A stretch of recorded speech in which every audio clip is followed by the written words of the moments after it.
To you, Chair Buck, we should be live and good to go. Excellent, thank you. I'd like to call to order the Accessibility Advisory Committee meeting on April 27th, 2026 at 1 p.m. Land acknowledgement. We respectfully acknowledge that the Township of Cabot-Monnigan is located on the Treaty 20 Mississauga territory in the traditional territory of the Mississauga and Anishinaabe. We offer our gratitude to First Nations for their care for and the teachings about these lands.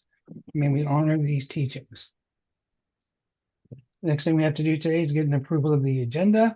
If I can get a mover and a seconder that the agenda for the Accessibility Advisory Committee be approved as presented. Councillor Byrne and Lucy Danford.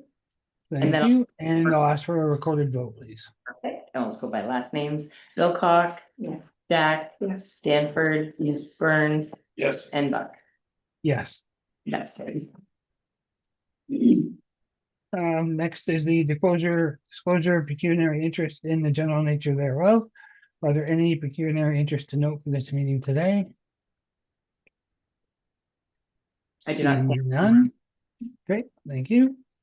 Now for the minutes, if I can get a mover and a seconder that the minutes of the Accessibility Advisory Committee meeting held on March 23rd, 2026 be approved as presented.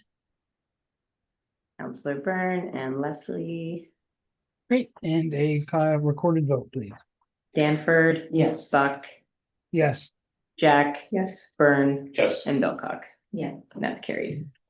Perfect. So the first general business that we have today is the downtown park design. Chris Allison, Parks and Facilities Manager, and Kyle Phillips, Chief Building Official, will review the downtown park design with the committee. Chris, Kyle, the floor is yours. Well, thank you for having us today. We have before you both the downtown park concept design and the CMCC remaining lands. As you might be aware, in 2024, landscape planning was retained by the township to come up with concept designs for both these areas. Currently, they are working on a detailed design for both the areas. And basically, we're going to walk through what we have so far today. These are high-level designs right now. These are also included in your packages. We'll be looking for the committee's feedback, if any, on either design. Basically, the one you have before you right now is that we have on the computer screen here is downtown park. So if you look at number 1, which is the parking area, we have number 2 is green space area in here. Number 3, another green space area. Number 4 is proposed. It's a washroom facility. So with the washroom facility, we're looking at a prefabricated structure, which would include 2 universal washrooms, fully accessible. They would contain wall-hung toilets and automatic flushers, wall-mounted foldable adult change table, mirrors included to the vertical to be used by a person in a wheelchair, stainless steel grab bars to meet AODA requirements, toilet paper dispensers, soap dispensers, and automatic faucets, stainless steel sinks. Universal washrooms are to meet the building code. Emergency call system with audible and visual signals outside of the washroom with control device, illuminated emergency buttons, automatic door operators and lock release buttons, wall hung urinals and automatic flushers. There will be a storage room. So there'll be a washroom at each end and then a storage room in the middle, depending on the designs that are submitted. It'll be a modular construction. It's going to have vandal-proof electrical outlets, frost-free hose bib, and the interior mechanical, electrical, and plumbing will all meet building code. So maybe if you want to have a look at it here, do you see any comments right off the bat? Or? Well, if I can go first, Yeah. I appreciate it. Yeah. I'm a parent of a young adult with intellectual disabilities, and he's part of a community in Millbrook, the Friendship Force that meets regularly. My first comment is, I'm wondering if this is probably work you've already done, but as we go through things like this, has this committee identified populations whose needs we need to take into account? Like, you know, for example, people, children that have disabilities or elderly people, like, I'm just wondering, we're not all at the table. Should we, is that sort of an exercise that's being done? And if not, is that something we should maybe do so we could try to stand in people's shoes and think, what are the things a parent with, a parent with children that are bolters might need, or somebody who's got an adult with dementia? I mean, has that been done? And is that maybe something we should do when we think about these things? Because these are pretty big changes for our community. Through you, Chair Buck, if you're good, I'd like to provide a high level answer to Nancy. So part of the mandate of this group is to comply with the AODA legislation. So within that, there's a small bucket of requirements where we do consultation.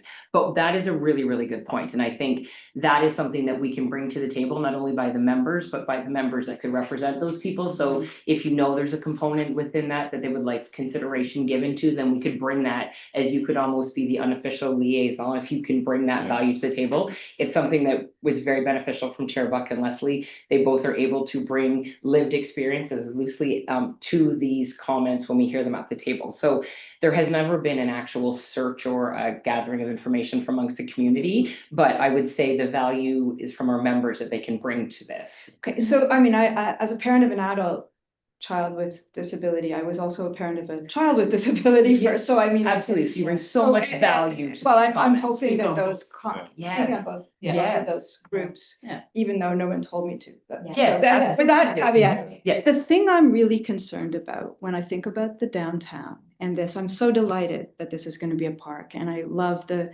vision in general. Our young people have to navigate King Street all the time. If my son, we live on Ann Street, so that's, lucky us that we can walk to this beautiful thing. But some of our other members live on King Street, some of them live just north. And it's really important to be able to access the businesses on King and the grocery store. A mark of, it's really, really hard to attain independence at all. And our son, Tim, can right now go down, he can walk to the dentist, he can get his hair cut, he can do grocery errands. Not a lot, but he's on, it's fragile. The drugstore is another really important thing. And the park is as well. There's one young man who spends every evening, you see him standing looking at the pond. And that's his happy place. And he'll stand there for an hour and a half with his parents in the car. So what I'm worried about is things that make, and one characteristic of this, all these guys, and most of them are guys, is that they are they're completely oblivious to traffic.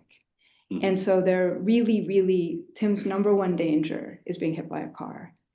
So things that increase traffic on King Street, including this, the orientation of the parking, are of a very, really big concern to our group.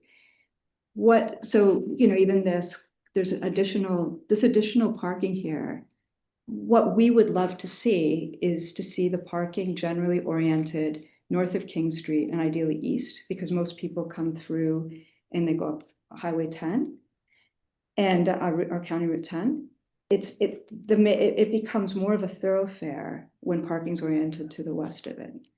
And it's a hazard because these young adults have to cross King Street all the time to get what they need. So that's my main concern with this design. I don't know if it's doable, but I think it's a major safety. And it's not just our kids, it's any families. We want to draw families here and then they want to go for pizza. We don't want people running back and forth across King Street if we're increasing the traffic. And I think as we think as a community, we're better off moving as many cars as we can out of that block, particularly if we're trying to draw families and others into this. We're drawing so many more pedestrians. We don't want to also draw the car traffic. So that's my main. So you're saying, this is about think long-term about walkability and increased traffic, which we know from your, sorry, I'm pointing at you guys, but your study you're doing with the county about County Road 10. So we know how much traffic is going to increase over the next 30 years, basically. I think their study is looking at up to 2050. And we know that for County Road 10, there's going to be a large increase in traffic, we're looking at traffic lights. And kind of what your thought process, Nancy, is taking that further to say, they were creating this beautiful spot downtown and we want it to be walkable, like for multiple groups of people. Well, for anybody, I mean, you know, most of us have trouble getting around some point. Yeah. And we want, if we're encouraging people to, if we're encouraging this to be a hub and a pedestrian hub, what we want to make sure is that the traffic, to the extent possible, stays on 10 and sort of around this little, I know it's tricky because King Street isn't a township road, but the fact is that's how our town is. So I would like to see as much as possible thought going into moving the traffic over there.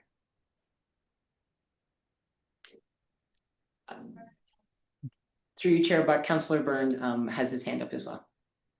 Councilor Lawrence, please. Yes, so 2 points I'd like to touch on. So what we were talking about earlier about doing a census or whatever for the different people in township has validity, I think, but the reality is we're looking at a very general, generic type of thing for whoever comes. Because the whole goal of this thing, back when they started talking about it years ago, was people are gonna come from miles around to see our park, right? This wonderful park that we're gonna spend a lot of money on. That's gonna increase volume of traffic automatically. And the other thing I was gonna ask is some of the dimensions of what the property is seem to be different from what I understood earlier. I kind of thought the stream that runs behind the hardware store in the Legion was kind of the perimeter, but I see the boundary looks like it stretches over top of that. And where you're talking about from parking has increased from way back a year or two ago. I didn't even know that the township still owns some of this property in there. Is this the actual? So this is based on survey. That's the survey Yeah. boundaries now? Yeah, Okay. yeah, so it is high level, it's not, doesn't have the dimensions exactly on it, so it's not exact, but Right. No, but it's designed around the survey of the property, yeah. But the land we sold to Nexicom, right? And where the actual like the arena, I thought the boundary ran pretty close to the wall of the arena, the original arena that we. No, there used to be a park in behind the arena, so Little Creek Park. I didn't get it sold to Yeah. Nexicom. No, so what you see there, that It is is basically yeah, township property. That's it. That's fine. Yeah. I just want, Yeah. that's different than. with with the exception of the red down at the bottom there, that's Orca land. This where- Yeah, yeah. Or we're gonna put fences up there now, Orca says so. Okay. Well, the point there with the parking though is, I drove down before I came here and Nexicom parks all. I know I understand they have part of that road, but they park all around the arena. How are you gonna guarantee that they're not gonna take all this parking spot? Now you're taking it all away from them. Yeah, we've met with Nextcom. They're one of the pretty major stakeholder in this. Yeah, So they're aware, they've known of the changes, everything that's gonna happen, so they're changing their scope and what they do out of this property compared to their other holdings. And so their operations there are definitely going to Right. change, because they're not gonna have through access. So one of their big questions was, can we park in those spaces? And obviously the answer is no at this time, so. And yeah. they're okay with that. They're just gonna have to reconfigure. They got quite a bit of land in there. Hasn't been laid out the best over the years, so Yeah. they're aware. I just think that there's people gonna come and we now still can't park on King Street, like there's so much traffic. There's no parking in the park, put it that way. So So, with this design here, there's 22 parking spots there. When the arena was there was only 24 parking spots. mhm, Well, it may be that the accessible parking could be on Distillery, right? Because it's over just by that, is that the right, that's, you know. It's definitely up to Memphis Mountain. Right. But then it's right by here, isn't it? No, there's a, maybe I've got the, you know where the garbage cans are at the, it's Distillery, right? No, Up at the top. Top of the dam?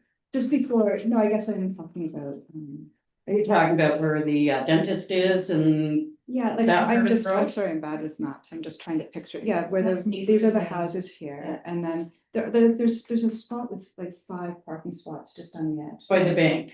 That's What used to Yeah, be. Oh, yeah, just a yeah. little bit, like Yeah. at that end. Don't need That a right lane there. there. Yeah, I mean, that might be like, again, it moves it east. And then people can still walk to the drugstore, the grocery store, the pizza place, the hairdresser, the park, and cross back and forth. And, you know, it is it's all ages, but it's really, basically it takes away the independence of people with intellectual disabilities because they No, become. you could have that handicap plus that. Yeah, you could move it Yeah. over. If it's away from that hub of the core services.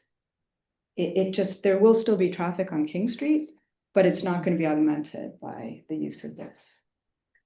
That area is not owned by the township though, is it? To the chair. I can't hear what Paul's saying. That area that we're talking about adding the Oh, parking check to, the that's phone. not owned by the township, is it? Sorry, Chair Buck, we could not hear you. Go again. Okay.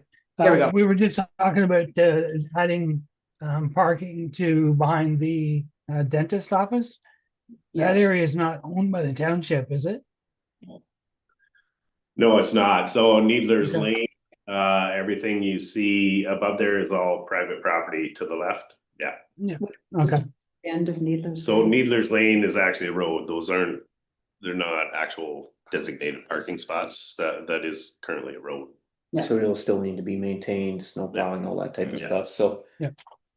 Yeah, we wouldn't be able to put a parking spot in there that would dead end that. It's already a bit of it's gonna be an awkward little area right there that we're still trying to figure out how that's gonna function properly. We still gotta meet with some of the property owners there to get that. Would have been across from the grocery store. Right now, like that, The vacant lots that we own. yeah. That is that are for sale.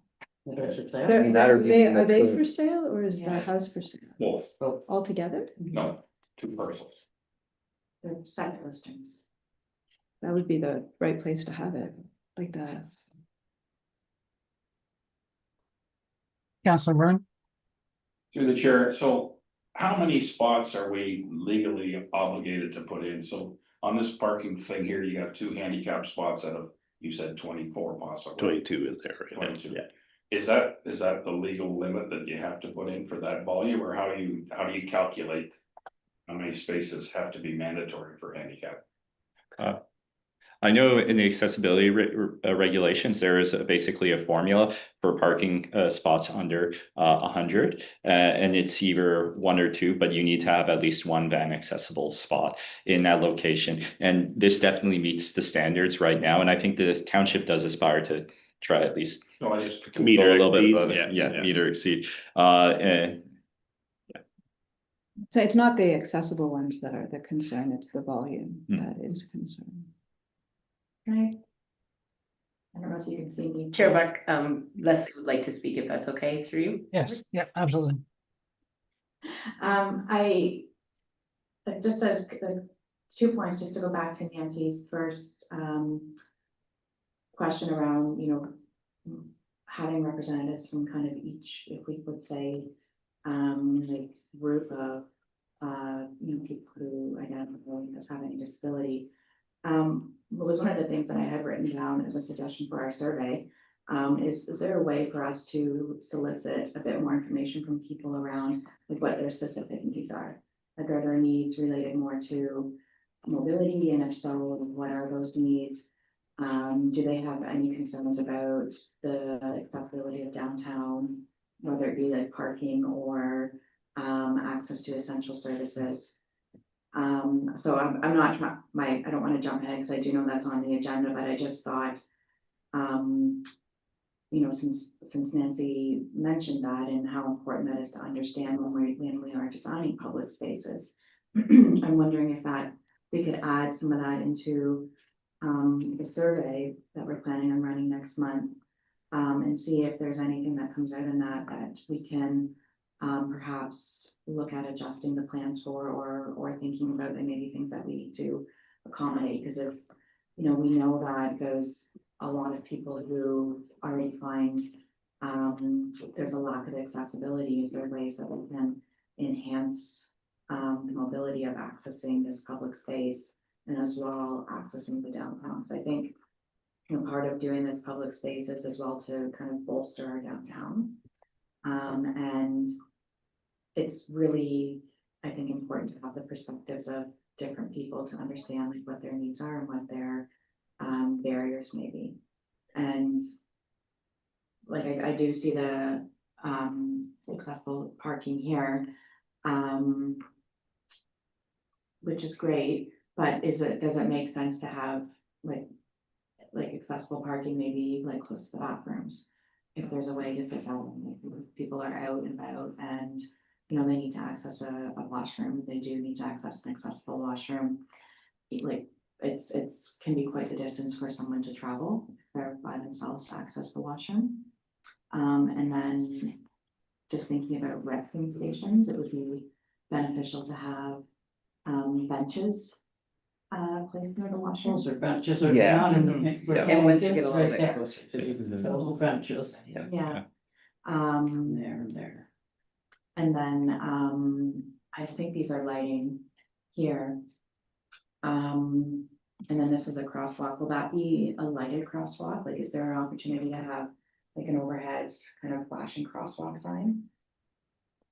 So at this point, we haven't got that far, but that's what we're looking for, from the committee is some feedback on Cause I think, you the know, whole the, park in general. yeah, like, cause this is it's a turn, and there's a bit of a hill. So is there a way to, you know, and then maximize? If parking does have to be here, I think that the most we can do to make this safe and alert drivers if we're anticipating that traffic's going to keep increasing, like to have this be like a lighted overhead crosswalk with your indicators that are both like sound and like flashing lights. Mhm. And then if this is good, are we intending for this to be, I know this, I'm probably.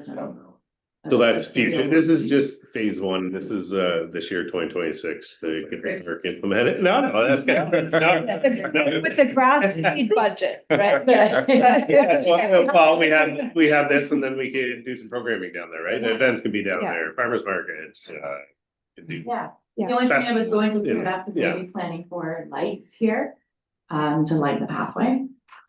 Yeah, so that's one that needs to be discussed down the road because it goes to public or private property, so it's, Oh, okay. I see. that's why it's, yeah. Yeah, Yeah, maintaining on the parking lot. okay.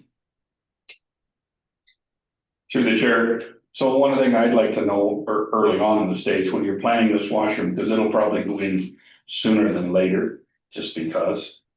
What's the plan for surveillance as far as cameras and stuff, so we don't end up with the critical issue we had when we had outdoor washrooms before? Are we looking ahead to see how we circumvent that? Sorry? What was the, what happened? Well, that's why they shut down the back of the arena, public access, because of an incident that was serious, so. I don't see that happen again, I just wonder if any thought's been put into that. And lighting, I guess, too. Right? Yeah, so there will be lighting on the building, but surveillance cameras, we haven't got to that point yet. But surveillance cameras are not something, they're not overly pricey, so it's something that could be added in, yeah. May I ask you again about this? What were you saying that about Needler's Lane? That's what I meant. There's 4 parking spots and a garbage can right now. Could those be made? That's private park, or private box. So, Under these- I think, I'm not sure where I think your garbage can's on, so It's on distance. Am I getting this, mixed up? this half over here, private property. Oh, you know what I'm thinking? I guess I am thinking, right now there's the dead end with. I think you're 4 thinking of by the dental Spots office. here? Yeah, There's Yeah. 4 spots just Mhm. where it's over here. Yeah, Yeah. people generally park along there. They're not ideal that's- spaces to begin with. Yeah. Especially Yeah. making them accessible. Yeah. That's still gonna be an accessible roadway. Yeah. Home Hardware still gets all their deliveries go through it. It's quite busy back there. Mhm. I wouldn't. I'd be in favor of putting anything along And there. this here, is that just a dead end? Are people That's- gonna be driving?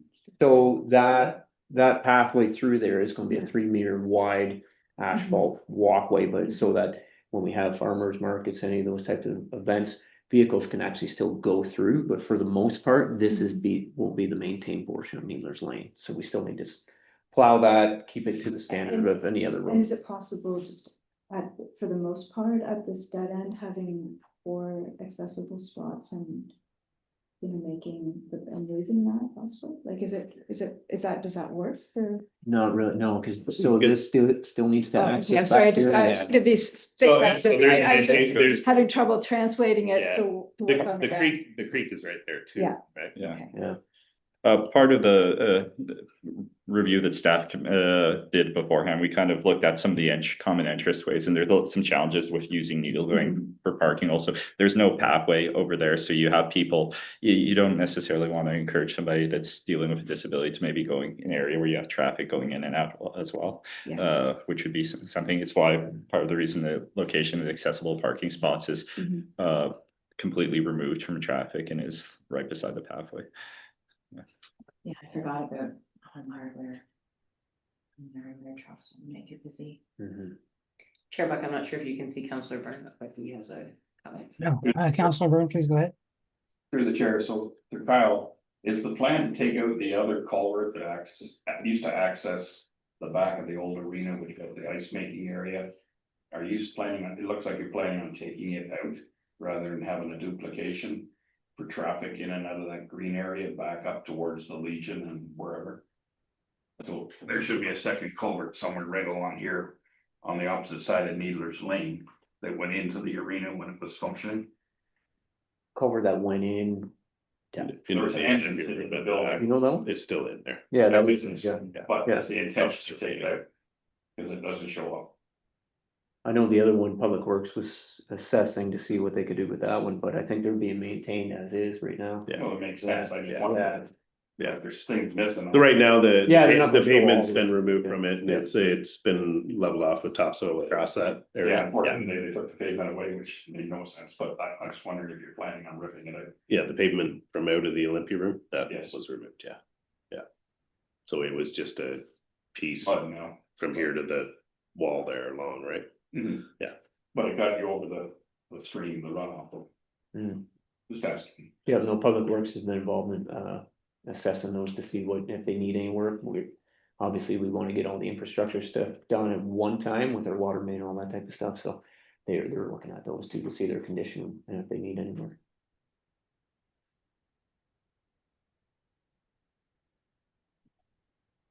They're trying to be orderly today, but I think it's better if I just. Chair Buck, I'm not sure if you can see, but Leslie would like to make a comment as well. Yes, please go ahead. On another rendition of this plan, and I understand this is just phase one. But in future plans, where did you get, where you contemplating putting a shade structure? So on the plans you may have saw at the start, it was up in the green space, right behind the Legion in that area up there, Okay, yeah. up up there, in so that, kind of- Yeah, Right. yeah. Oh. Yeah. So we do have the council appointed Parks Task Force, which is reviewing all these as well, and this is where some of the ideas, shuffling a few things around, so we have our basic concepts with all the amenities. So whether they shift a little bit or, yeah. I think. Oh, In addition to the, to the benefit, it was kind of initial thought was with the ideal to have benches around the washroom area. Was also, is there a way to facilitate adding a shade structure at this stage? Like if there was an opportunity, say, we could apply for a grant to get the funding to do a shade structure. Because I do think that's really important for the community to come down and use this space, particularly during the summer. So basically at this stage, we have our ICIP grant, which we need to use in this construction year. So we're kind of hoping that we can implement what we have here with that funding. So for the shade structure, it was going to be in phase 2. Yeah, at this time. Would the funding, I mean, I don't even know if this is like. The funding Okay, kind of I- restricts us from, we can't really, a lot of the grants out there, we can't apply for a grant when we already have a grant. Yeah. So we got to use this grant and then we can apply for the next grant. Well, Yeah. what I'm wondering is, would one be allowed, for example, to use the portion of the grant that would go into paving this area? and instead take one of those parking areas off the market and rehabilitate it. So that this remains pedestrian friendly. So with the grant, it doesn't identify a parking lot. So it does identify a washing facility. It does identify the demolition of the old arena. It, the construction of the park, with amenities. So it doesn't, this like a shade structure in this one, it's sort of generic to build the park. With the parking, so the parking was, there was, the original parking was a few extra spots, and parking is one of the requests that, everybody wanted more parking. So that's, the parking was adjusted a bit to add more spots. Because I'm Rather than wondering, take what spots I'm away. wondering is if the parking, if one of those parking lots that are for sale right now could be unresold, in other words, and that's the parking for here. Like I think that this becomes, it just becomes dangerous for people with even kids. I mean, I wouldn't want my 5-year-old to meet me over at the pizza place on their own. Like, and I think we want to have people be able to go places. And if we have cars coming along here and we increase that. So they come and stop here, like it's just off of Hay Street and you park. Yeah, but And when they're then you coming walk to the Hay whole park, Street, right? they come down 10, and then they leave and they go, like, it makes the That's main actually street. the one that you're looking at in front of the lease. So you're thinking this is gonna cause more traffic on King I Street? think it definitely. Do you, Because most people, people don't, when you see the traffic in that area now, people are going like around and up this way. They're not going, very few of them are heading out to Tapley. I mean, some of them do, but it's not like it's I got this you. this Yeah. way. And I think it definitely will make King Street busier, and that's what I'm worried about. And I don't know the answer to this, just trying to think through what you were saying. It's kind of a different approach than what I thought, but do you end up with the same issue though for people who are now parking on the north side of King, having to cross King to get to the park where they could have Well, came to the park before? I think for the cars, they'll tend to go out that way, right? They're Mhm. not gonna come around and go down King Street. They'll like, or they're not gonna go around as much this way, they'll go out that way. And pedestrians, of course, we want them to walk and forth. from there. Yeah, I'm just thinking people who are outside town who are driving in to Mm-hmm. go here. If you were to park up by the food land somewhere, now you have to navigate from there to the park across all that traffic. Does that create a issue on the other side of that?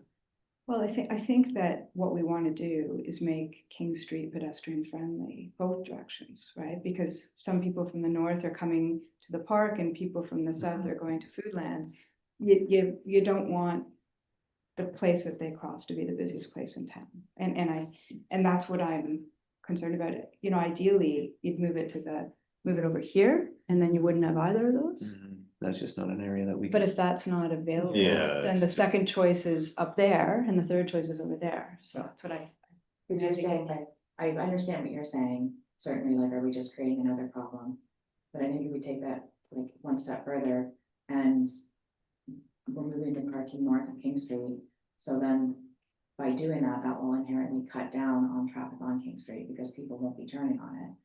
But then what it does is just creates, like, I think wherever you move it, it has a potential of creating a pedestrian problem, because that's wherever you direct traffic, that's where it becomes a danger zone. Yeah. But by moving it away from your essential services, which is, I think is what you're saying, will help create like essentially a calmer traffic zone, because people will not be circling King Street looking for parking spots, and they won't be coming like down 10, going west on 21 and turning along Hay Street to park into the park, because that will certainly become, I think, a busier area, particularly if we're having events or the farmers market being held there. I think that's right. I mean, if you were landing here from Mars and you were designing this, you wouldn't have cars going through the middle. You'd probably make the whole thing relatively pedestrian friendly, but we're not designing this as a greenfield. But then, as we grow, as town develops, as people redevelop buildings, as the population increases, you know, I think that this is a gem, but it is only a gem if you're safe on it. And we don't want people running back and forth for essential services either direction. And so I think this is the moment in time where we can influence that. And even though it's tricky, it's a lot harder down the road. Through the chair, so Councilor Burn, yeah. I'm curious, where's the focus from management? Because you have to burn through about $700,000 worth of money before the end of 2026. Is it gonna be, to my way of thinking, would be the washroom, because it's gonna involve digging up, putting plumbing, sewers have to be connected to wherever you're gonna locate this. Is that part of the priority to get that up and running before the grant money runs out at the end of 2026? The washroom is a priority, but this, what you're seeing right here is what we're trying to accomplish with this money. So the green space, the pathways, the parking, the washrooms.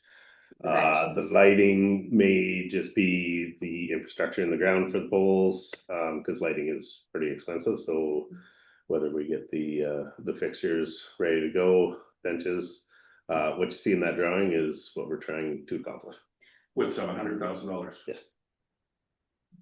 And then the next question that pops into my head is, the original estimate for this park was in the $15 million range. you're It gonna was, do this it was, with it was actually $4 million, and that's with the full build out. Mhm. Yeah. And that was quite a bit of, Reducing. quite a bit of stuff. Yeah, Um, Okay. quite a bit of amenities, yeah. yeah, that you're talking, referring to the, like, there was 3 different. Well, there was the 3 concepts, and they did show the full build out with more amenities, like with the playgrounds added in, with the shade structures, with the plaza. Trying to think of what else we had down here. There was another pathway connection across Yeah. Little Creek that went up to the old school. Yeah. There was the bridge connection, There yeah. was quite a few more Yeah, items, yeah. yeah. So this is basic green space, pathways, washrooms, and then we have something to build on, right? I empathize with you because you have so many conflicting needs and wants that people come to you with. And you're right, like parking is something that I know people bring up all the time. And although I hadn't thought about what Nancy, like, it hadn't dawned on me, like what you were kind of referencing at our first meeting, Nancy, when you were talking about King Street, because I couldn't really visualize it, but seeing this now, yeah, I do, like, I really appreciate what you're saying, and I agree with it, because I do think that like parking is really important. We need parking downtown so that people can access essential services, and people can go down there and do their shopping. We want our downtown to be vibrant, but we also, I think, have to not just think about today, but look like 5-10 years down the road, not only at residents who have mobility issues or developmental limitations,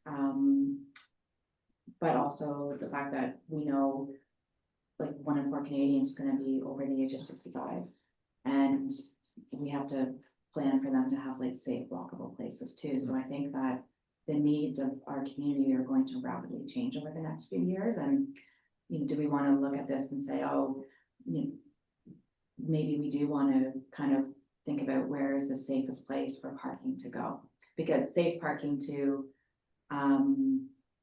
like, not to pick on Kyle, but to Kyle may be different than safe parking for someone like Tim. Mhm.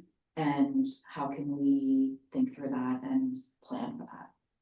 And I know there's not an easy answer, and I know that you guys have put a lot of work into this.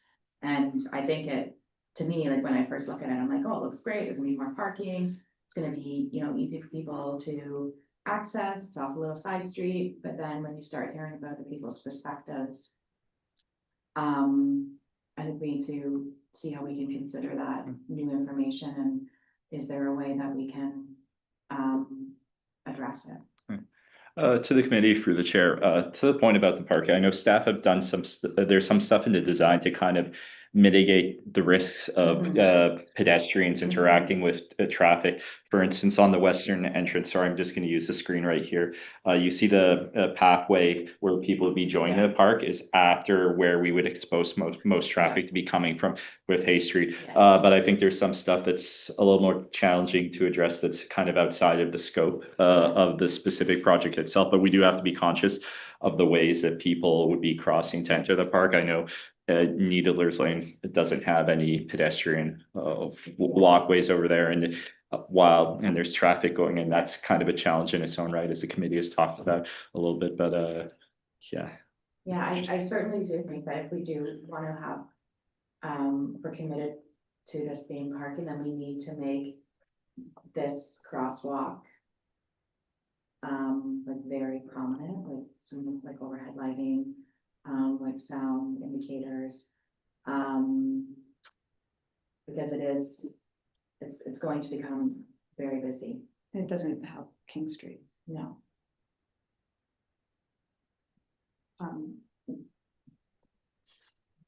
Councilor Byrne? Through the chair, so I'll get back to the actual stuff. So King Street, you wanna call it King Street, is still a county road. It's a main arterial road east to west in the township.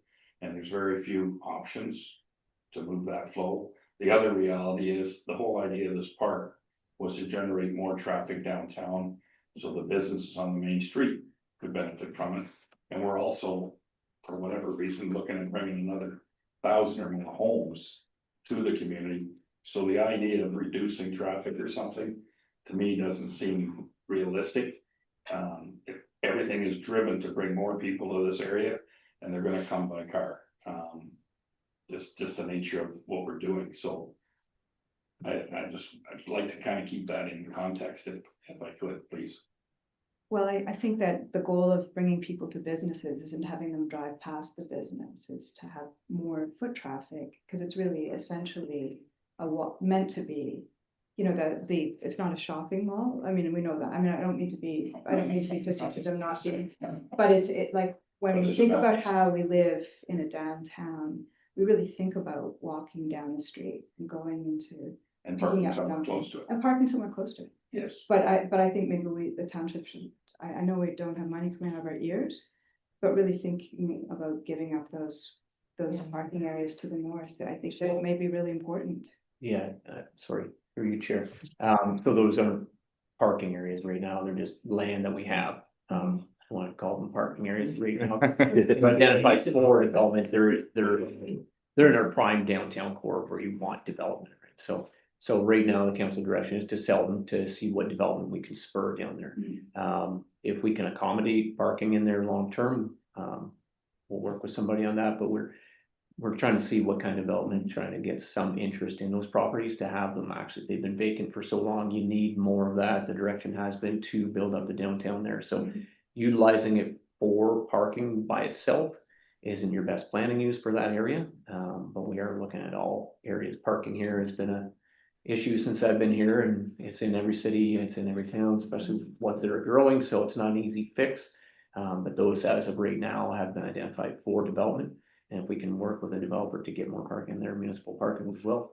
We're trying a few initiatives to try to get more parking, but those spots themselves, as of right now, council direction that we're looking for offers for development and not for municipal parking at this time.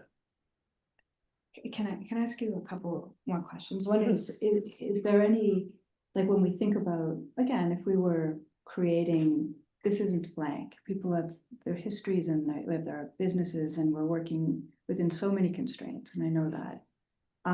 Has there been, when you mentioned that Nexicon was thinking of maybe shifting some of its trucks and stuff elsewhere? I mean, is there any thought of that becoming like a future available area? So we're just in preliminary talks with them. We just met with them last week. So as of right now, the barrier is the township property here. Yeah. So They're a big community business, so we yes, we no, walk by that. We don't ask them like. no, we don't go. Do you guys mind? No, we're not, yeah, No, that's what I. I know you did that. I just wondered if some of the more industrial stuff, if there's some thought of They have. moving within the township, but you know, to a place that better accommodates trucks. I just, and if that's the case, is there thought of making this the part that gets developed? Like Yeah, maybe, so- maybe even, you know, you know, businesses, seasonal businesses that face on here that you can walk to, and then it becomes, you know, then it achieves some of I mean, I don't think that grass is better than people. I mean, sometimes it is, but not always. But I think that it's, you know, there may be other ways of achieving that without making this the traffic hub, like making this the walking hub with the, you know, the food places or the cafes or whatever. Like, I don't even know what people would do, but like that may be a really nice developable area. Yeah, I think they're still interested in being here. Yeah. They have moved most of their bigger stuff to their other locations. So at this time, they haven't really any thought to us about moving outside of that, so we wouldn't start doing any plans on somebody else's property that they intend to be here. No, I was, Yeah. I am eyeing it, but no, I Yeah. wasn't, I wasn't suggesting that they, I mean, they're incredibly important to the community. Yeah, it's sort of the same the whole way around here, like it's all private property all the way around. Yeah. So, I just the wondered park is designed on Yeah. township. I just wondered if there was a potential even to have back-to-back commercial spaces where they front on this park, so that there's, you know, it actually increases the. I'm sure once the park is in, some of your businesses down here, they might want to do something in their backyards, But because it's gonna be right there, right? And a lot of them have residential above, so they're already constrained from parking for their tenants too, so. You know. Is this available for that instead? No, not right now. Is it because of Orca or is it because of like, could it be, for example, a space where people put seasonal businesses? So that's all floodplain down there, so there's a lot of, yeah. So that's kind of why the washroom is up here too. This is the highest point right here, so there are some restrictions we'll have to follow with Orca, putting the washrooms up here as well. So it's more of a green space because it is a floodplain.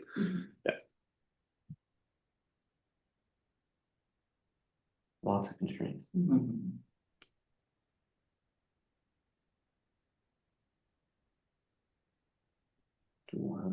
Chair Buck, can you still hear us? I can, yes. Interesting challenges, because if I'm not mistaken, the goal is gonna be to densify the downtown to stop kind of a bit of a spread and and still accommodate pedestrians and accessibility and mobility around the downtown. It's not an enviable task.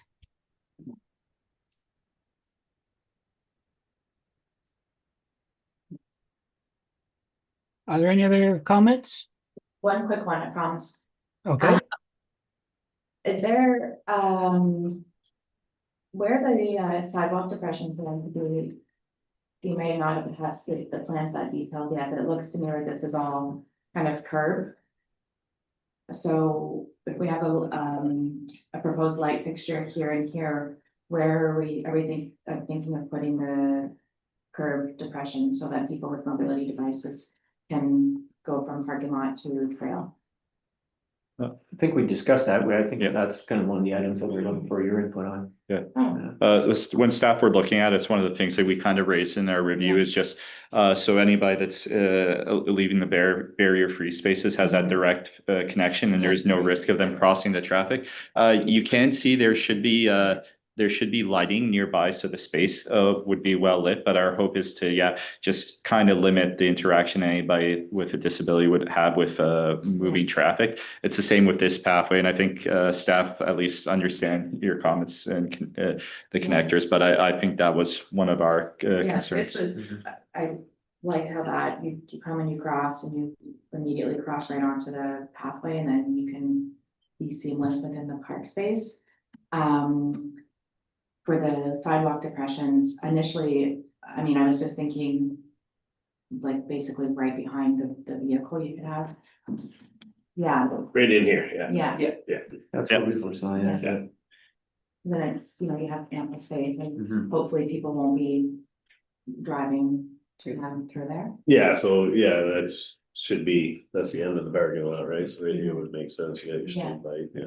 Yeah, because I mean, if you put it here, then you would be on green space, so I think Mhm. you'd have to put it directly across from them. So we got it right.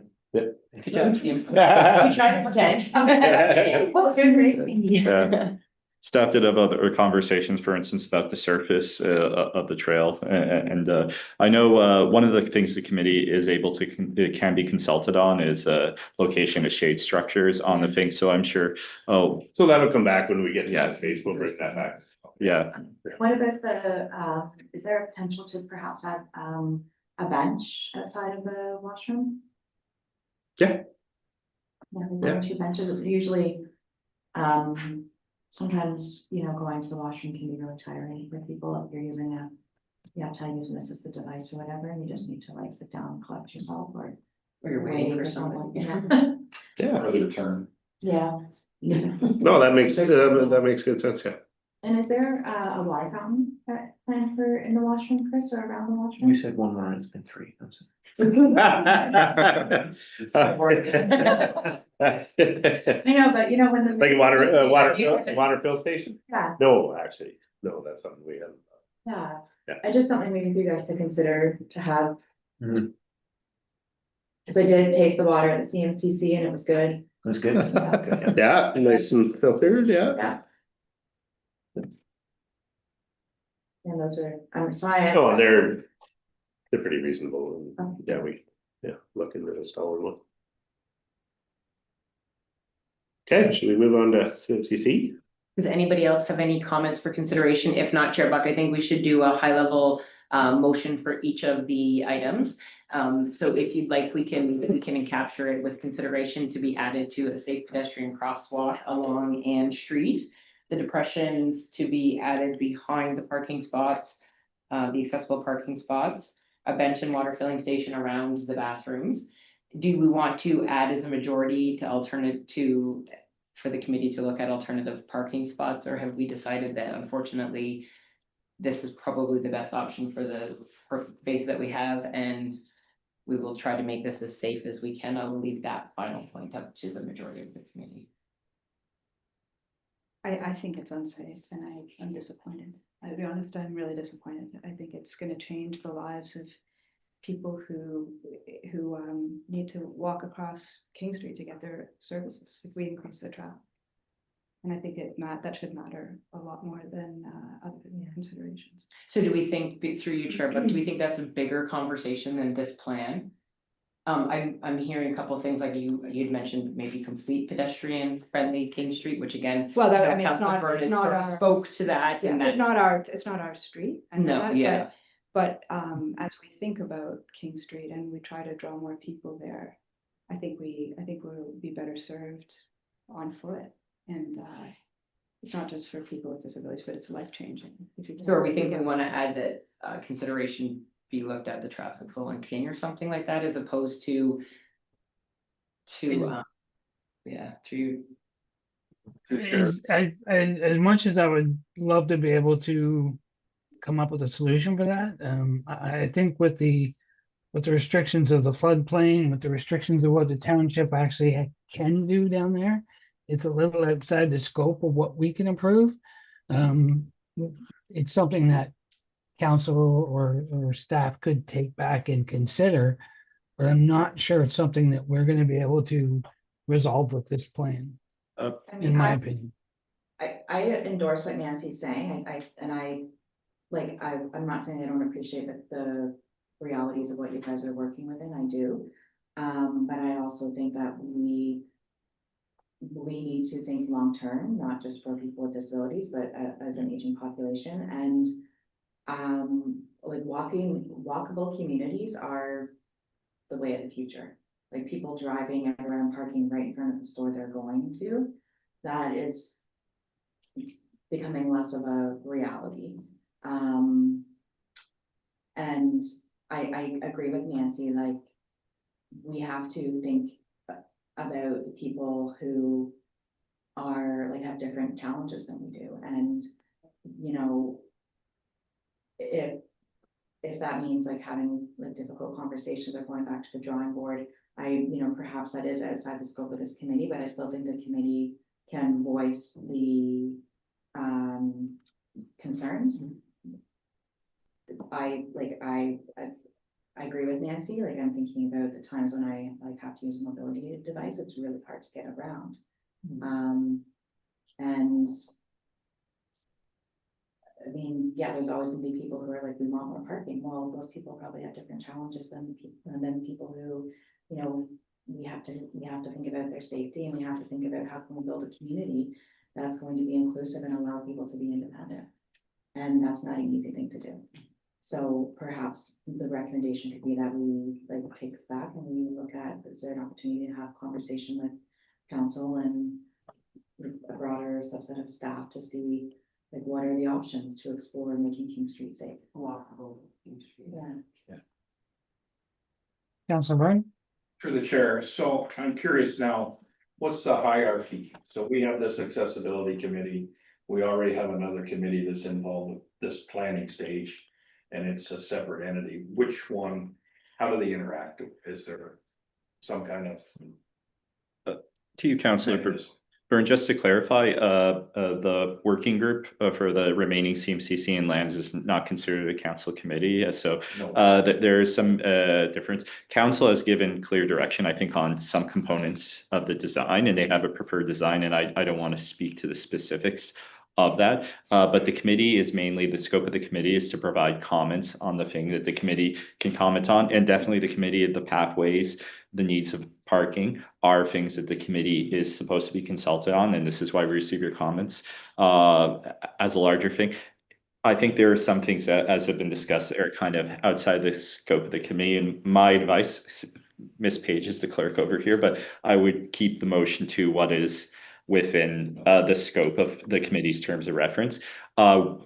Staff are hearing your comments about the design of King Street. Peterborough County does have its own accessibility advisory committee, and if there's any sort of redevelopment or redesigning of King Street, I think first of all at the staff level, I'm sure they would have conversations and we would take your comments into consideration, but also they would have their own process consulting people with disabilities. So I appreciate the challenges, and we can't look at this in isolation, and we're aware of that because we have to think about how people get there. But I would advise the committee keep the comments to the specific site plan and the connectors.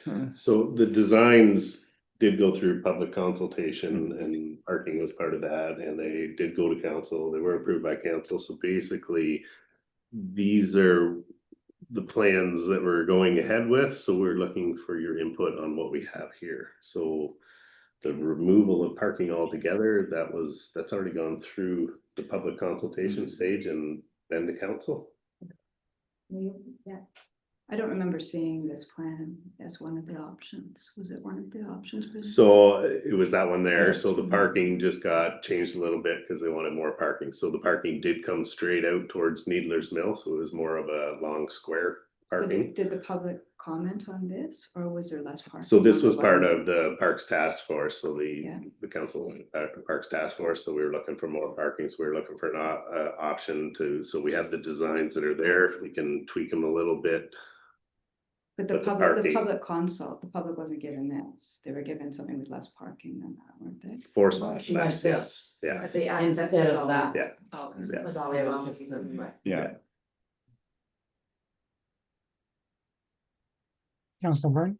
Through the chair, so on that note, does this task force or planning group, is there any mechanism for input still at this point, or is that a closed loop that's? So we're looking for From this, input from this committee right now, Yes, yes. But general yeah, but public. general public, so it was already, the stakeholders had their engagement, the public had their So it's done. engagement, yeah. So now it's basically, we're taking plans that went to council and we're putting them back.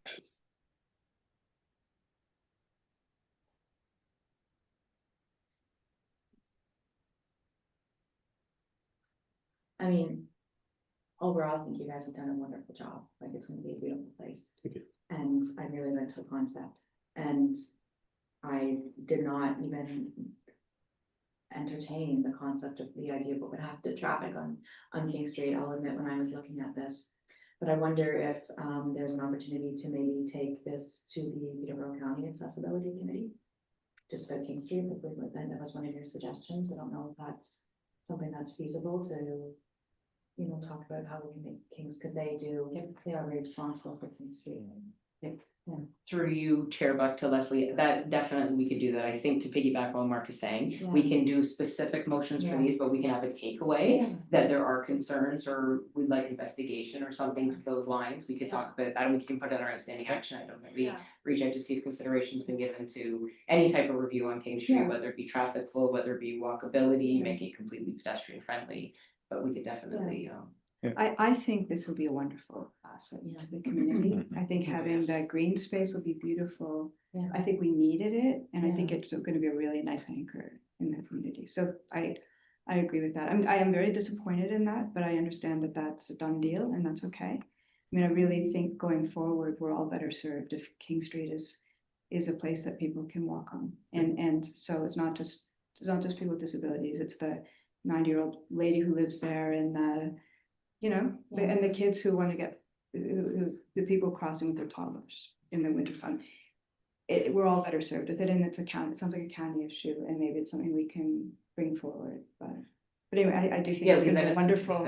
I do think it's gonna be a very beautiful and special place. I'm really happy for that. so I think if generally through you, Chair Buck, to the rest of the committee, if you're generally happy with that, we will do it under other considerations like we had before, and we'll capture all of them. So we'll just need a mover and a seconder to get the motion for the downtown park design, and then we'll go on to the remaining CMCC lands. Councillor Byrne and Lucy. Do we need a recorded vote for this? Yes, sir. Thank you. Yes. Okay. Bill Cock. Cock. Good night. That doesn't match, but it sounds like Red Sox. Red Sox, Bill Cox. Okay, Bill Cox. Yeah. Danford. Buck. Yes. Jack. You thought you Thank you, knew. Bill Cox. Can I just abstain on it? Can I just put abstain? Abstain means no. That means you don't support. So it's yes or no. You can say against if you would like. I'm not against with that. I'm just disappointed. Just this part. Can you say yeah. yes with disappointment? Absolutely.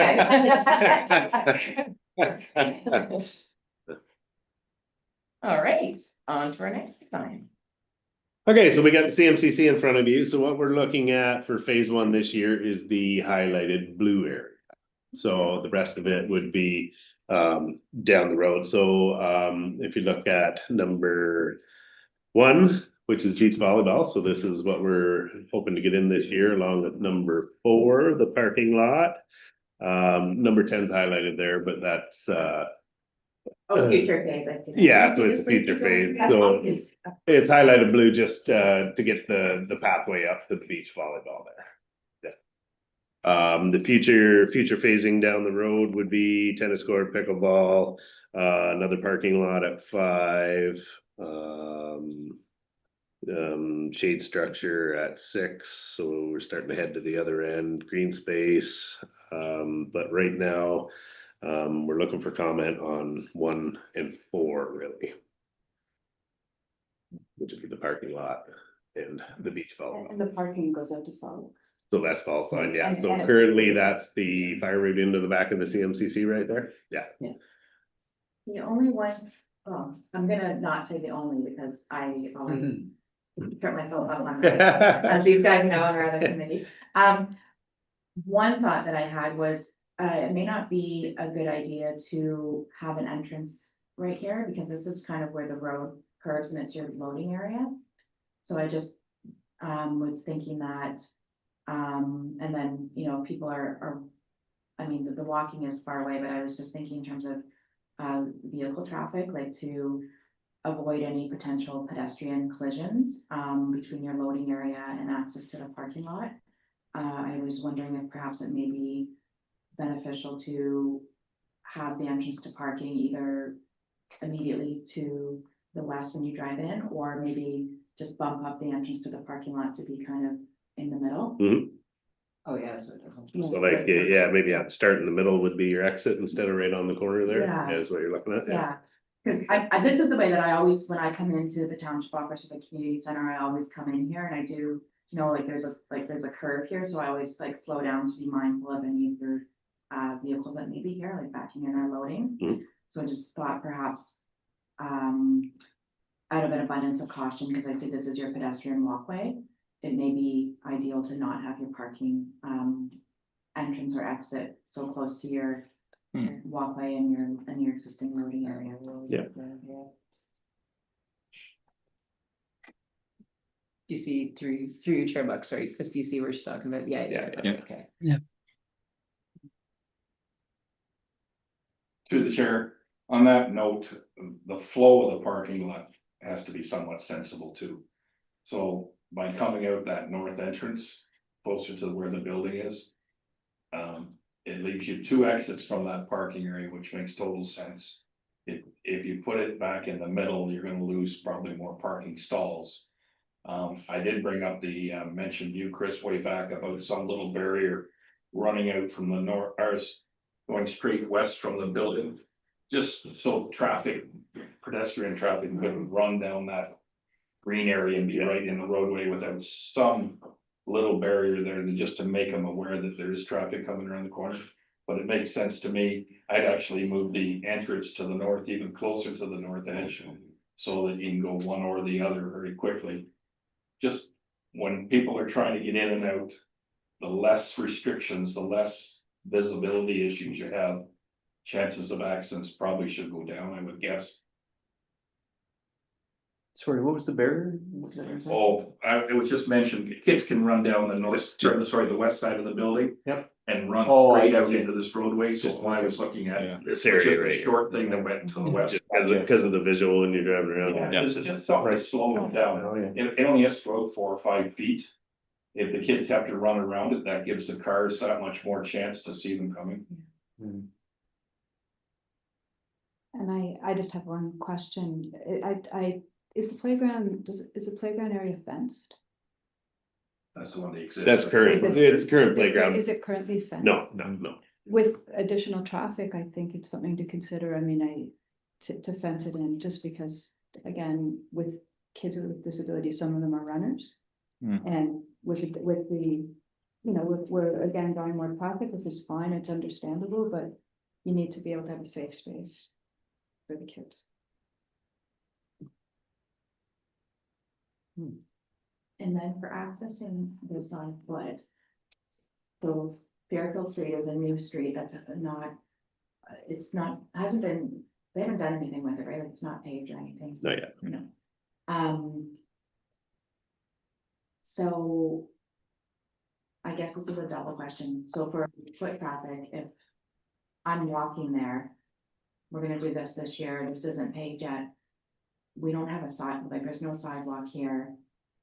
I know people walk here all the time, but I'm just thinking about, for future, like, do we wanna have a walkway that connects from, if we're coming like County Road 10 and walking along Paulus, that connects the sidewalk on the north side of Paulus up to like where all the trees are?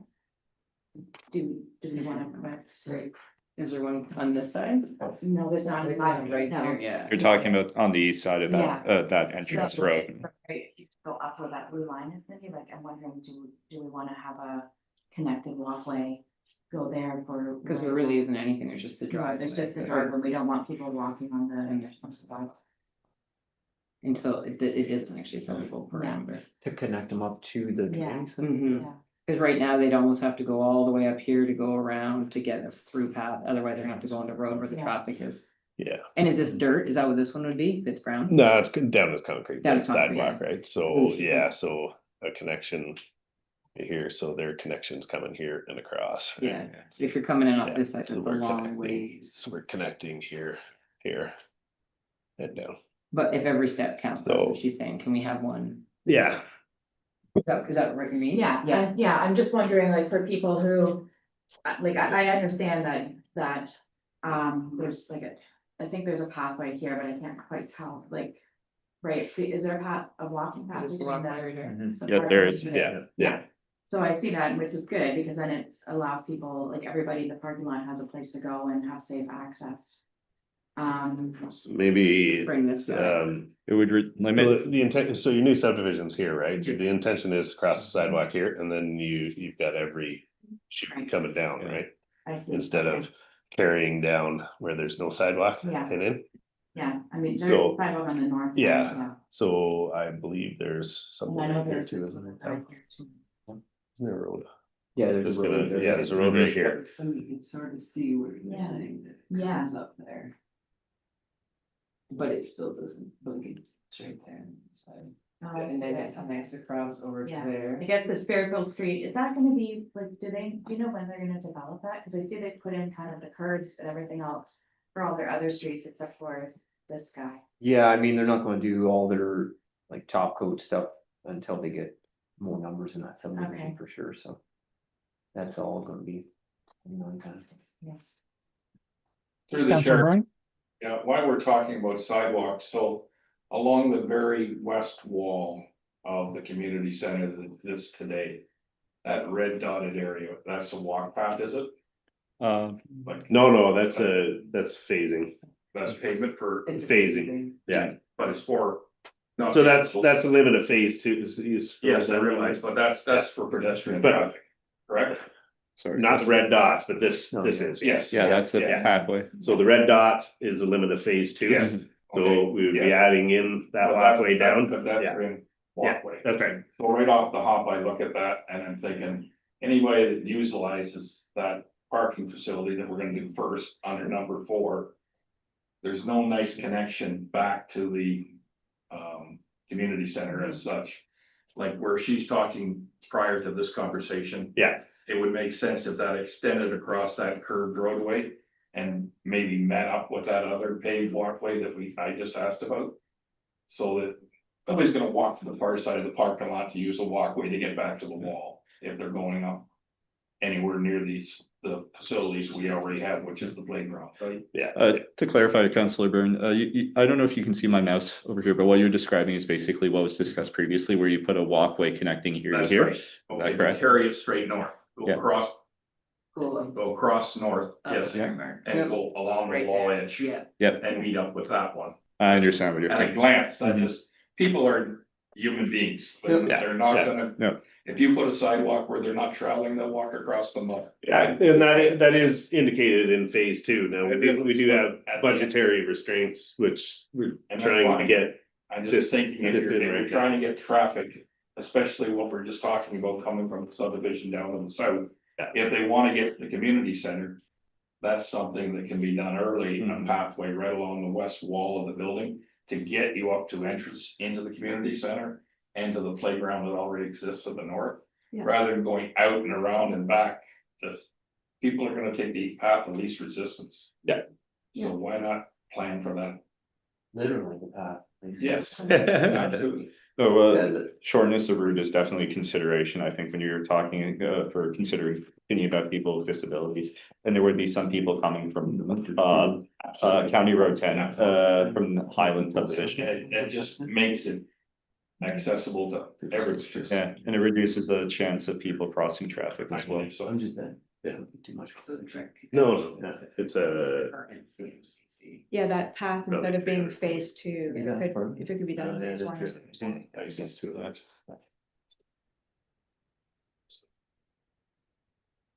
There's something to think about. Yeah.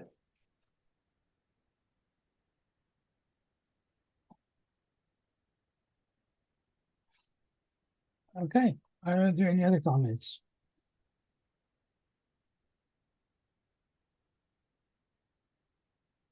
No, other than it looks really, looks good, looks really good, it's exciting. Yeah. Councilor Byrne? Okay. Through the chair, so I don't see any parking stalls in number 4 identified as handicap. Is that a requirement now that we're out there in that type of atmosphere, like it's? Are you still required to put it, basically what I'm asking?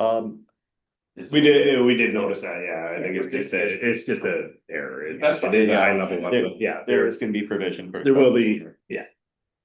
Now to the very north corner. Of that parking area, number 4, where you have a tree right, well, either one of those, that tree that you're on right now. Parking's always a premium.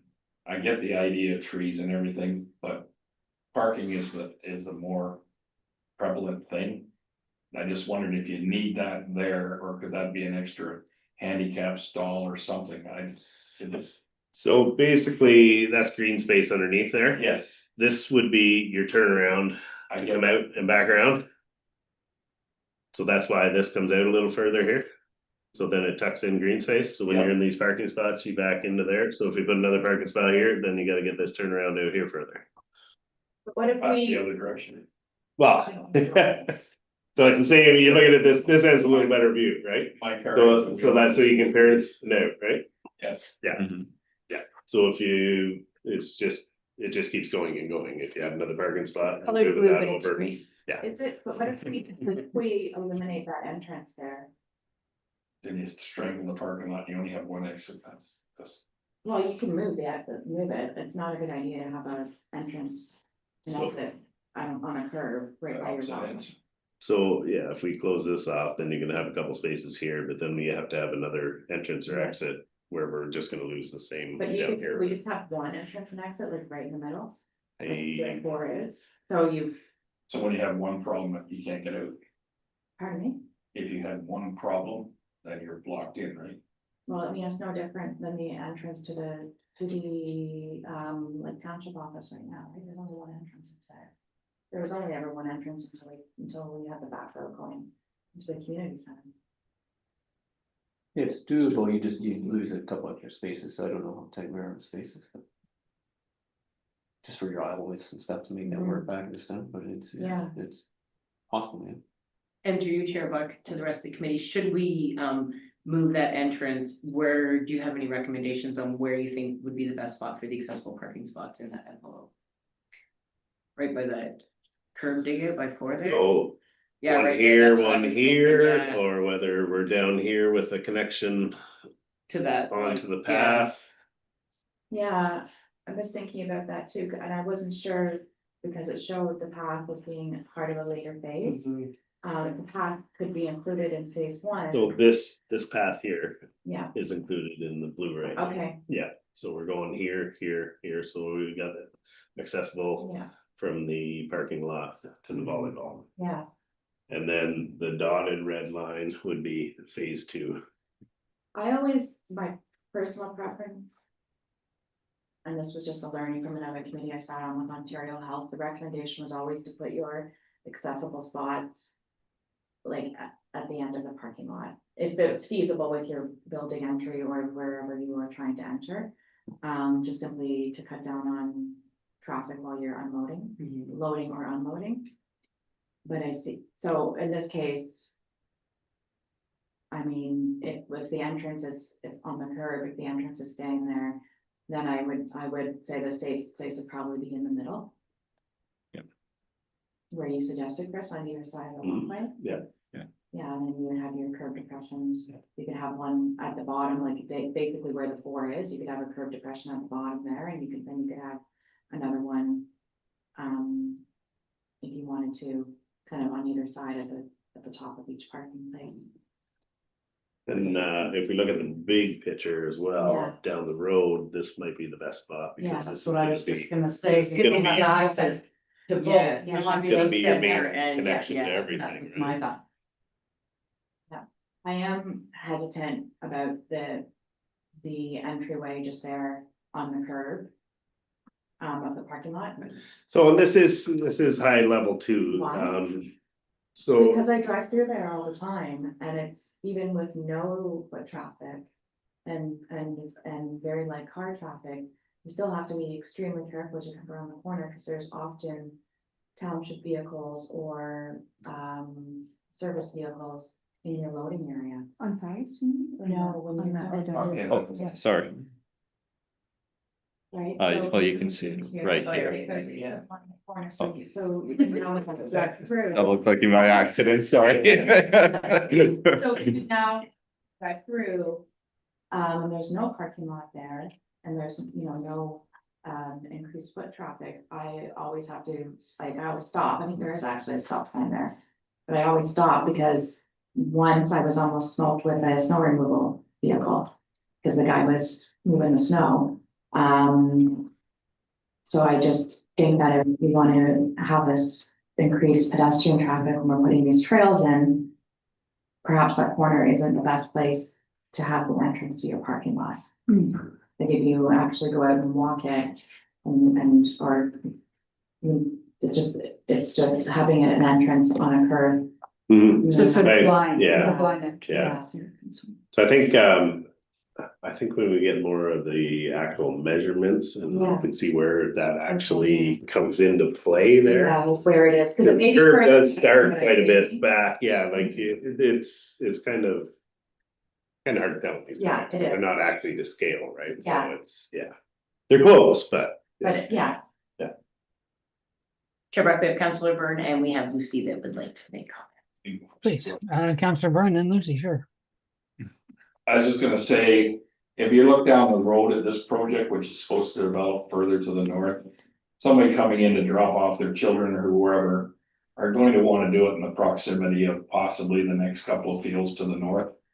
So if you're worried about a curve, you could easily make that a T intersection. There's already a stop there that nobody pays attention to most of the time anyways, but I just think having access in and out of the parking lot. For future stuff, it makes sense. That's my shot.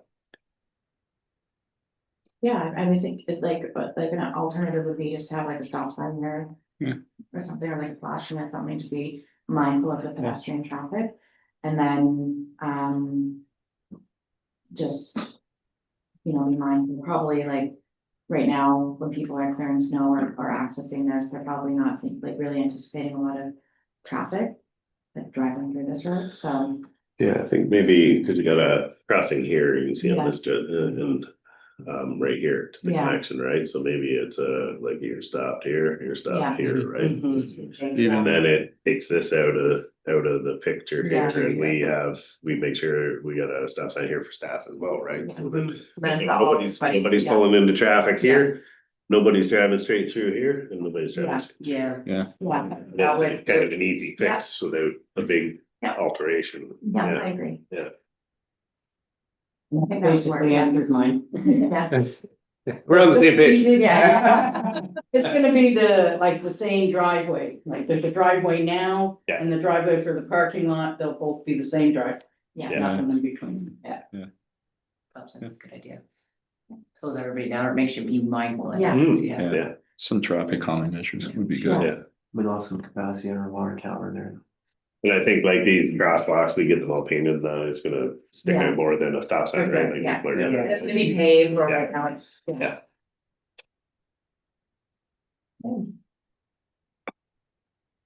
Councillor Byrne. Before I go too much further, is there any possibility, we discussed it earlier, but. I realize that the stuff that's not blue is part of a future development, but. A walkway or some pathway paved or whatever up that west side of the building. It makes sense to me, like glance at this, if anybody's coming from any of the new subdivisions. Rather than have to go all the way around the building to get back into the building, we have a nice exit to the west out of that building. To me, it makes sense if we're gonna do it at some point in the future. Maybe bringing it ahead would be a smart idea, whether we curve through the parking lot like you have now or not. That's either there. So this one here. Well, no, I'm taking straight from the roadway right up. Oh, that, okay, No, wall, Oh. or straight across. East, west, Yeah. Straight that across, straight, connect to the. come building. right down to the To the- south. Oh, okay. No, the other And side. then the other way. Other side. Both sides. Sorry, I'm getting Yeah, confused. left. We got it, you don't. That's the new Sorry. That's the new way. Yeah, so go to your other left, Mark, and your hand towards Chris, Allison. Yeah. No, towards Chris, Allison. Oh, Oh, okay. Right there. I think what you're saying. Sorry. is you want- I'm all crossed out. Or this. Oh, Right? okay, Either okay. way, you want this direct connection. I'm thinking if you went straight up now, and then later on when the money's available, then you add that extra curve. So for that comment, we could rate the consideration, be a Like there's connection nothing with there rail. now, but That's it part of makes sense if you're coming from Wallace Line into Yeah. that area, try Yeah. to get the community center. So It'd be linking nice. the. Or the parking lot Can you Right, drag that or over there that. so the chair sees what we're talking They can about? walk back. It's the mouse does. Like- Right there, chair buck is where we're talking about. Yeah. Either going straight across there for more cost effective, I think is what you're saying, Yeah. or the loop. So I'm just the issue we have there is, we got a big swale in here. So that's why we're out, because of the ground. Cause this is where we have a culvert right here and it's a drop off in here. Yeah, but you can extend the culvert and make a sidewalk over top of a culvert. But it's a It's just like it's a big drop down in here to get over here. So I think that's why we have out here, because this is where the ground tapers off. I'd have to go. So there's a large drop in there. So this all funnels from here. There's a big culvert right here. In theory, through you, Chair Buck, could we potentially do the connection from along the red there where it's proposed then? We just Right did there, our connection here, which Yeah. is our four-way connection. which is where we're And gonna technically have the spot, So- like the parking spots. I'm thinking that might be the issue in there because it's a big drop off.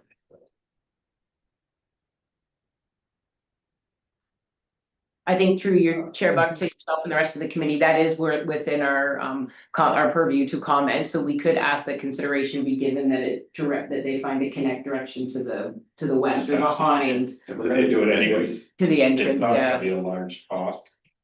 It is, And as you it say, is they'll a go through the pretty, mud anyways. yeah, This could be a minute, right, We'll before make it, yeah. it's all done, so then you'll still have a safe Yeah. pass and a safe, Yeah. walking through there. Just gives people like basically the option to not have to walk.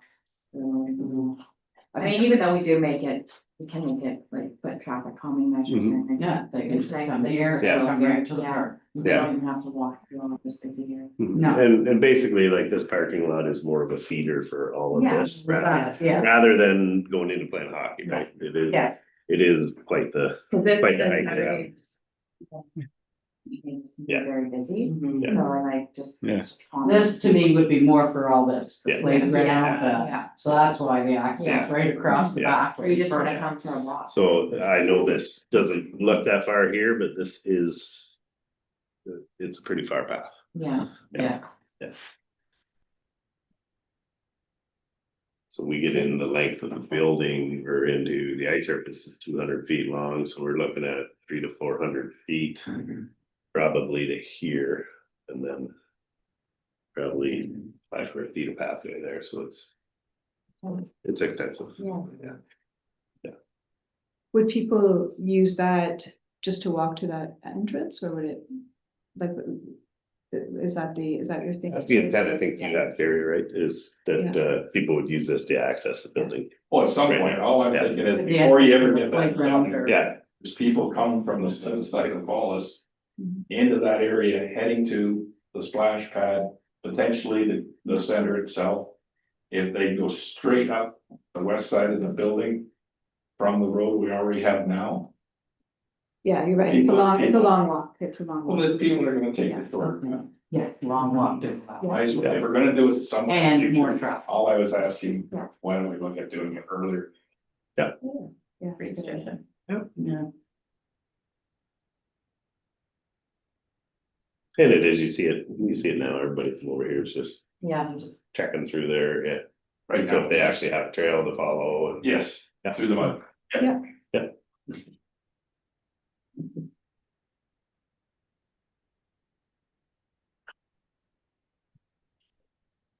Okay, are there any other questions or comments? Seeing none, then we can, look for a mover and a seconder, and there was an inclusion on the motion, correct, about the sidewalk? Through you, Chair Buck, correct. So I think we'll look at consideration be giving to connecting to the current CMC as part of phase one. Do we want to look at fencing in the playground areas I think for consideration? Yeah. And then what I have written at is investigate the parking lot entrance and ensure safe flow of that, whether that be adding stop signs. So leave that with me in our me and Mark in our creative writing. Yeah. But we will try to caption that some way, whether it be a three-way stop, whether it be changing that entrance, we'll leave that to the experts, but we'll put some consideration of those comments there as well. Great, so just a mover and a seconder. I'll second. Perfect, Nancy, Counselor Byrne. Okay, Buck, Yes. Danford. Yes. Bill Cox. Yeah. Jack Yes. and Byrne. Yes. Great. I'm so sorry. No, this is great. No, this is not, don't apologize. That's good. I'll just I've never forget. been several times to like. Just just correct call you, it, But I always forget and I don't, I don't remember until like, here again. How often she corrects us all day? I will feel, no, don't feel bad. The That's. clerks and the grammar nerds at the office. Yeah. Excellent. Chris and Kyle, thank you very much. Appreciate that. Thanks for having us. Yeah, thank you so much. That's great. Thank you so much. I think these are gonna be really nice additions. Oh, there. This is the community, it's really. Nice to meet you.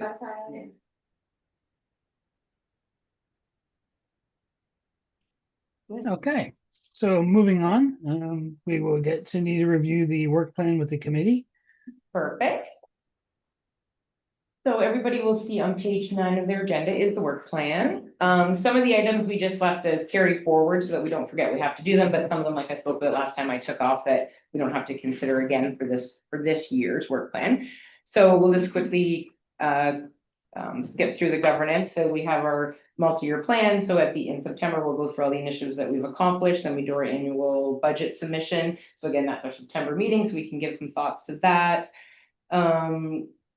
So when we get to the draft questions, you'll see that we did include a question on the survey here about, for emergency situations and information, how do we make sure we get that to you? I don't want to jump queue, but in my head, I thought, let's focus small. So for this survey, we'll focus on communication. I do think we should focus and do another survey about infrastructure, design spaces and like programming and things like that. But when we met at a staff level, we thought, this is the first time we sought information. So if we go this big, it could be too hard for us to be able to narrow it in and scope it in. But we can even think of a survey like that for the fall that says consideration be given to infrastructure or programming that we offer or barriers that you might see in the community. But that's kind of what our thought was when we were on to the next question, is we would keep this survey focused on communications and informations and how we give that out and how it's being received and where we can improve on that, which we'll see. We'll get to the next question. I will say, just to add to what Cindy said as well, there's a part of the mandate of the committee is to basically be consulted when we're developing, for instance, play areas for children on the needs, literally on the needs of caretakers of children with disabilities. So stuff like that, we will bring anything to committee if we're developing play areas to kind of do it. Even for the CMCC, the committee did not ask about it, but the volleyball courts do have actual, accessible, so they have yeah. accessible stuff to adjust the height, and it is the intent to do that, have accessibility features built in with other stuff. But if you know community groups, regardless of any survey, if you know community groups that have those needs, please bring that perspective to the committee. This is where we need to have that, especially if we're consulting on certain items. Nothing was really on today's agenda about that, but We yeah. definitely can, for sure. Well, just a point that you do meet the team. Mhm. Why couldn't you see if some of the committee members, the volunteers, go there as well? Because we go down the grocery store, you go wherever, they see your face and they're like, hey, and that will help you get some input. Maybe that's something we could do if we gather feedback, like set up a little, come and talk to us about what your barriers are that you're feeling, and maybe we can Yeah. keep a log of that. Yeah. That's it, yeah. Well, and, we can all take it back to our groups too. Yeah. Oh, definitely. Yes, Yeah. and bring that perspective to Yes. the committee. So That's we're what gonna we have want. electronic copies, we're gonna have paper copies, we're gonna have them all over the community. We're gonna put a thing in the newspaper too that says, hey, if you want, we're gathering your feedback, we're gonna run it for 2 months. We're gonna start it on social media platform in May, and then in June, it's gonna go in the Millbrook Times as well, just to continue that. So for May and June, we'll try to collect as much information as we can, and it's never stopping. So if there's information, people can always submit it, but we thought this would be a good intake, and then staff will review all the comments and bring it back to the committee, and then we can talk about initiatives or ways that we can improve for this line communication, but then as we go forward with barriers that are in the community. Yeah. Good. So the next is design of public spaces. So again, I think we're nailing this as a team. So as we go through these, if there's areas that we think we need to improve on, we can definitely work through that. But I think let's run a term through these to make sure, we're bringing you plans that make sense, and we're bringing them, we're getting our comments gathered. So I think that's going well. Temporary accessible parking spots. So this is very, very exciting. So it did get approved. We talked about this at the last meeting. So we will do a review at the end of our events this year to make sure those parking spots are working. Where we found a fork in the road is parades. So because parades take the entire street up, we can't put the 2 temporary parking spots in front of the post office. So for right now, Wayne is going to temporarily put them up on Union Street. Okay. But it's not going to be a formal map. We're just gonna throw them out there so people can see. And if that part seems to work, which we're not 100% sure it is, because we've still got quite a few divots to try to get up to the post office or the pharmacy. Yeah. We might just not have spots for the 2 hours that the parade's going. And just Yeah. make sure we do a lot of communication so people know these are the Yeah. events, there's road closures. Yeah. So King Street will be closed and the parking will be accessible. So Yeah. that's our biggest thing that we're going to do this year is get ahead of it so people know there's road closures, there's temporary spots if you need them, but not for free. I think that's great. Okay, I So really give me, if you hear Yeah. any feedback in the community on if there's better spots too, other than just those. I'm calling them the two fronts and two spots in front of the post office. Mark and I were joking. That makes sense to me, but it might not to all local, to everybody. So Yeah. it is the northwest corner, the intersection of Union and King Street that those two I spots think will it's be. wonderful that you guys are, doing that and just really help people, I think, who wanna come into town and maybe they're not aware of something that's happening, or if it's the only time that they have to come in, they can still go in and access the essential. Yes, but again, great, that's from this committee, so Yeah. great job, Yeah. team. But give yourselves a pat on the back. I think, Member Sorry. Fox had Yeah. her hand up. Thanks, Mark. I forgot to mention this when we were talking about the CMCC, and I thought we're all mentioning what we're talking about, to sign up with this. Yes, Cause I thought it maybe just something that staff could take away is, during our Earth Day event, we had it on the arena floor, which was great.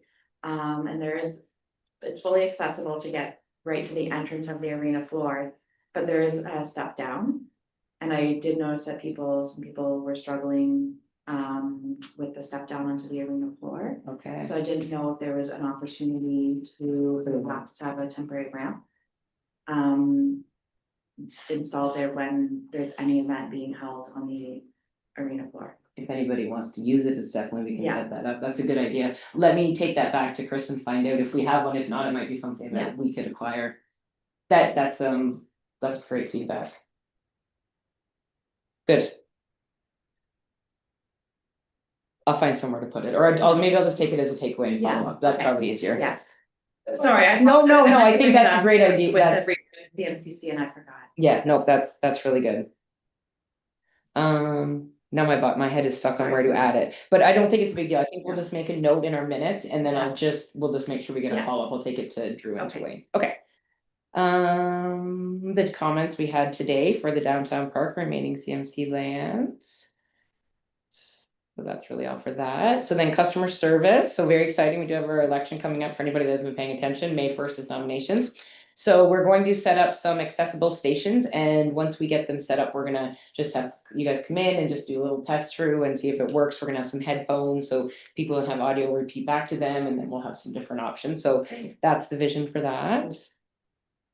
Snow removal for vulnerable residents. So I sent this off to Drew and Wayne, so they are gonna do a little bit of research, and then they're gonna follow back up with us if it's something that's Yeah. feasible in this community or not. So we can definitely, they're going to, One thing I thought maybe, as I know that it's just something that I have seen, but now I'm not sure. I thought maybe we could add it as like a survey question, like, what services do you need help with?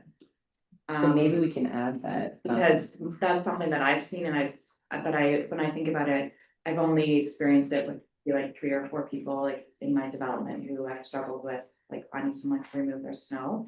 So to me, it seems like it is an issue, but maybe in reality, it's not. Mhm. So it might be useful just to get some feedback from the community to see what services Yeah. are people having a Yeah. hard time accessing. And maybe when because I'm thinking if the committee agrees, we can maybe target do this in the fall.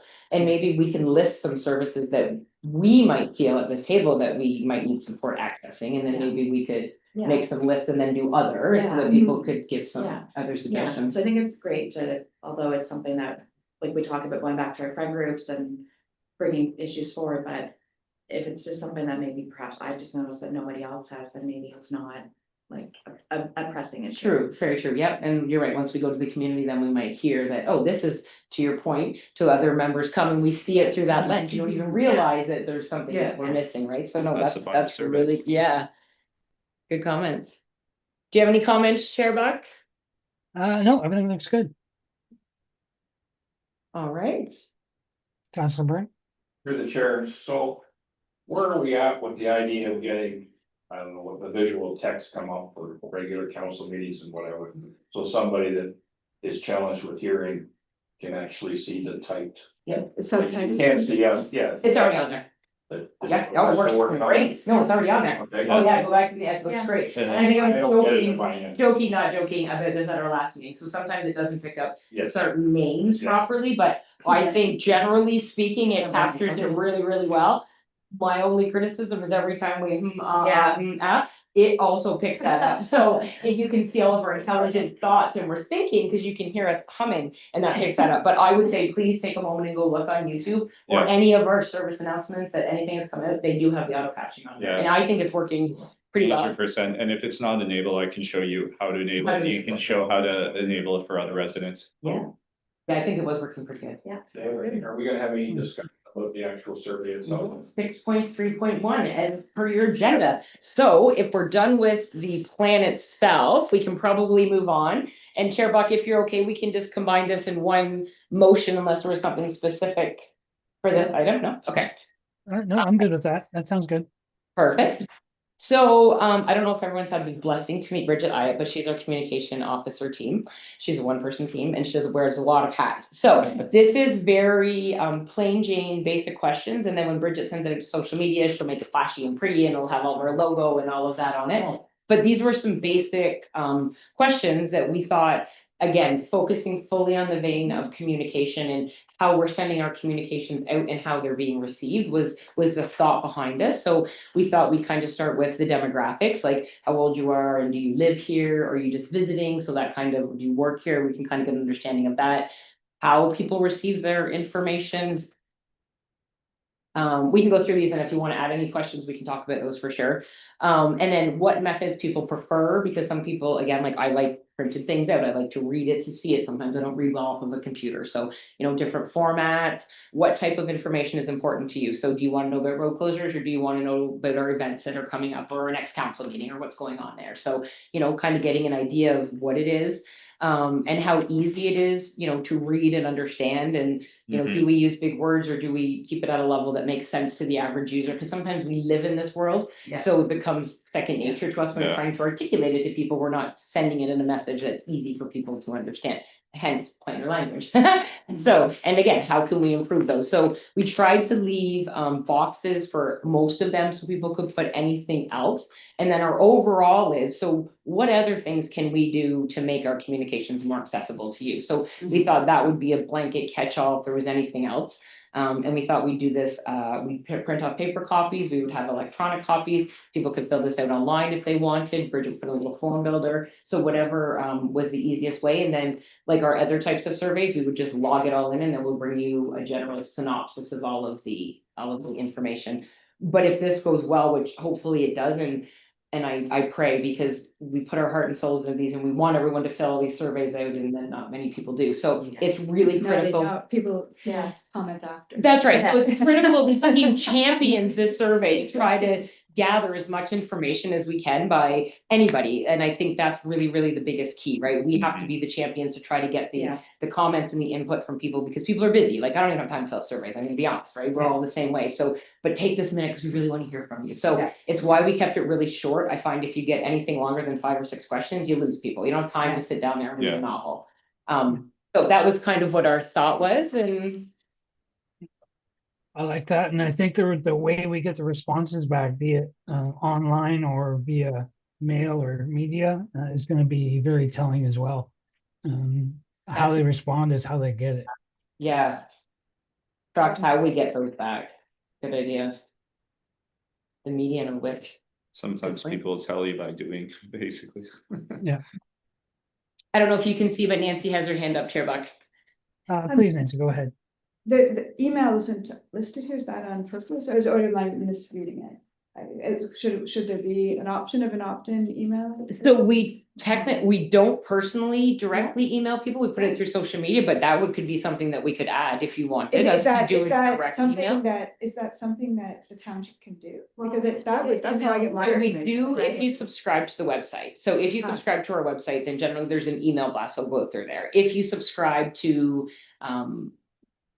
our like there's certain pages you can subscribe to that the website sends you that blast out. But I don't know, and that would be like through our Facebook, Instagram, municipal website, like once you subscribe to that page. That would be really helpful to, I didn't know Yeah. that, and that would be really helpful to to people to know that they can subscribe for direct email. Yeah. Because that wasn't. Yeah. So it would be subscribe for direct notification, which I guess is the Yeah, same yeah. thing really, eh? Okay. Or I do actually want to show you the way the email comes through. I meant to do this before, because I see that one of the questions is, how can we improve our communication? Yes, So looking, let me just pull up a quick, example. yes, please. So this one Okay. sort of says it, like through, Text. like through electronic newsletter, not really an Yeah, email, though. But it would be good to know that, you see? So it comes up like that on my computer too. It's just, That would actually be, I Yeah. didn't know you could subscribe. but Yeah, That would actually it's just be. like- blast to say. like, it's kind of hard to see visually, like the text. Yeah, the text that's on the line.